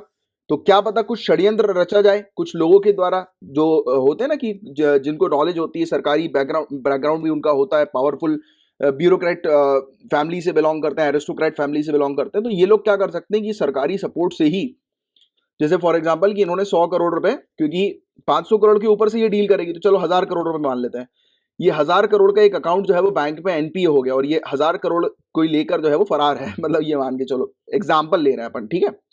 तो बैंक से, तो बैंक ने क्या किया, इस 1000 करोड़ के अकाउंट को जो है वो ये सरकारी एआरसी एनएआरसी जो हम लोग को देखने को मिल रही है, इसको जो है वो दे दिया, राइट। ये जो कंपनी है एनएआरसीएल को जो है वो दे दिया, राइट। एनएआरसीएल 1000 करोड़ का अकाउंट। अब ये एनएआरसीएल के पास जो अकाउंट गया 1000 करोड़ का, इसने इस पर कोई एक्शन नहीं लिया, राइट। इसने उसको लॉस जो है वो दिखा दिया, क्योंकि इन्हीं के मतलब हो सकता नहीं कुछ लोगों की षड्यंत्र हो कि आप जो है वो अपने शीट में जो है वो लॉस दिखा दो, क्योंकि आपके पास तो सरकारी बैकिंग है, राइट। तो ये ऐसी भी हरकतें हो सकती है कि बैंक को तो आपने मुक्त करा दिया, एनपीए ऑन पेपर तो बैंक को दिखा रहे हो कि हमारा बैंकिंग सिस्टम बहुत बढ़िया है, बट एट दी एंड कहीं ना कहीं तो लॉस हो जाएगा और इस प्रकार से घोटाले को जन्म मिल जाएगा, है ना। तो ये एक चीज मुझे ऐसा पर्सनली लग रहा है कि ऐसा हो सकता है, राइट। बाकी आपके क्या ओपिनियन है, क्या विचार है इस चीज पर, बताइएगा। तो ये एसेट रिकंस्ट्रक्शन कंपनी क्या होती है गाइस, स्पेशलाइज्ड फाइनेंशियल इंस्टीट्यूशन होते हैं ये, जो कि नॉन परफॉर्मिंग एसेट्स जो होते हैं बैंक्स के, फाइनेंशियल इंस्टीट्यूशन के, तो ये परचेज कर लेती है कंपनी, जैसा मैंने अभी आपको एक्सप्लेन किया था। और ये बैंक और फाइनेंशियल इंस्टीट्यूशन की बैलेंस शीट जो है वो सुधार देती है, क्लीन अप कर देती है। इससे बैंक को जो है वो मदद मिलती है कि बैंक अपनी नॉर्मल बैंकिंग एक्टिविटीज करे और बाकी वसूली का काम जो है ये एसेट रिकंस्ट्रक्शन कंपनी करे। और एसेट रिकंस्ट्रक्शन कंपनी जो है वो आरबीआई के अंडर रजिस्टर की जाती है। और किस कानून के तहत एसेट रिकंस्ट्रक्शन कंपनी को जो है वो लीगल बैकिंग जो है वो मिली है, तो SARFAESI act, securitisation and reconstruction of financial assets and enforcement of security interest act 2002, इसके थ्रू जो है वो सेटअप किया गया था एआरसी को इंडिया के अंदर। एंड साथ ही साथ एआरसी के लिए कैपिटल नीड्स की क्या आवश्यकता होती है, तो 2016 में अमेंडमेंट लाया गया, जिसके तहत एआरसी को अगर आपको सेटअप करना है तो मिनिमम फंड 2 करोड़ का होना चाहिए। हालांकि 2017 में आरबीआई ने इस मिनिमम फंड को 100 करोड़ कर दिया कि एआरसी कंपनी को सेटअप करने के लिए 100 करोड़ की फंडिंग जरूरी है। और इवन एआरसी के अंदर कैपिटल एडिक्वेसी रेशियो जो है वो 15% का रिस्क वेटेड एसेट का होना चाहिए। मतलब कि जो आप परचेज कर रहे हो, जो एसेट्स, मतलब कि आप जो ला रहे हो अपने पास, यानी कि परचेज कर रहे हो बैंक से, तो आपके पास लिक्विडिटी 15% की होनी चाहिए, राइट, कि जिससे कि आप वो चीज रिलीज कर सको, पैसे को रिलीज कर सको।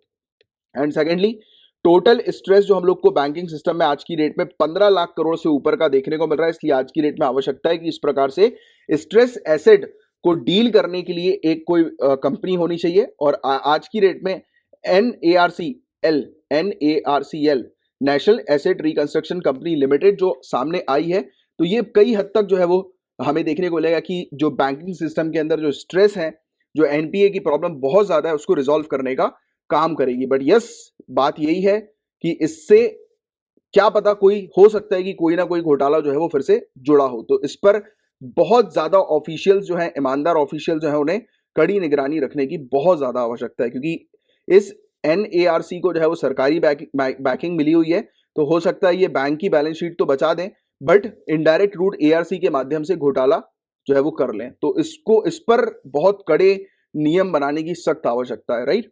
तो ये था गाइस पूरा ओवरऑल टॉपिक। मैं उम्मीद करता हूँ बहुत अच्छे से आपको ये टॉपिक समझ में आ गया होगा। और बाकी एनएआरसीएल यानी कि ये जो company, national asset reconstruction company limited, ये जब आएगी एग्जैक्टली, अभी तो प्रपोजल ये सब हम लोग को देखने को मिल रहा है, बट जब ये आएगी, सेटअप होगी, तब हम इस पर और डिटेल में, हो सकता है कि कुछ और नए रूल्स रेगुलेशन इससे रिलेटेड जो है वो सामने आए, तब हम और डिटेल में इसके बारे में बात करेंगे। अभी के लिए एआरसी क्या है मैं उम्मीद करता हूँ आप समझ गए होंगे और आपको पता लगा होगा कि ये जो नई कंपनी, जो सरकार की बैकिंग जिसको मिल रही है, तो इससे जुड़े जितने भी पॉइंट्स है वो आपको मिल गए होंगे, राइट।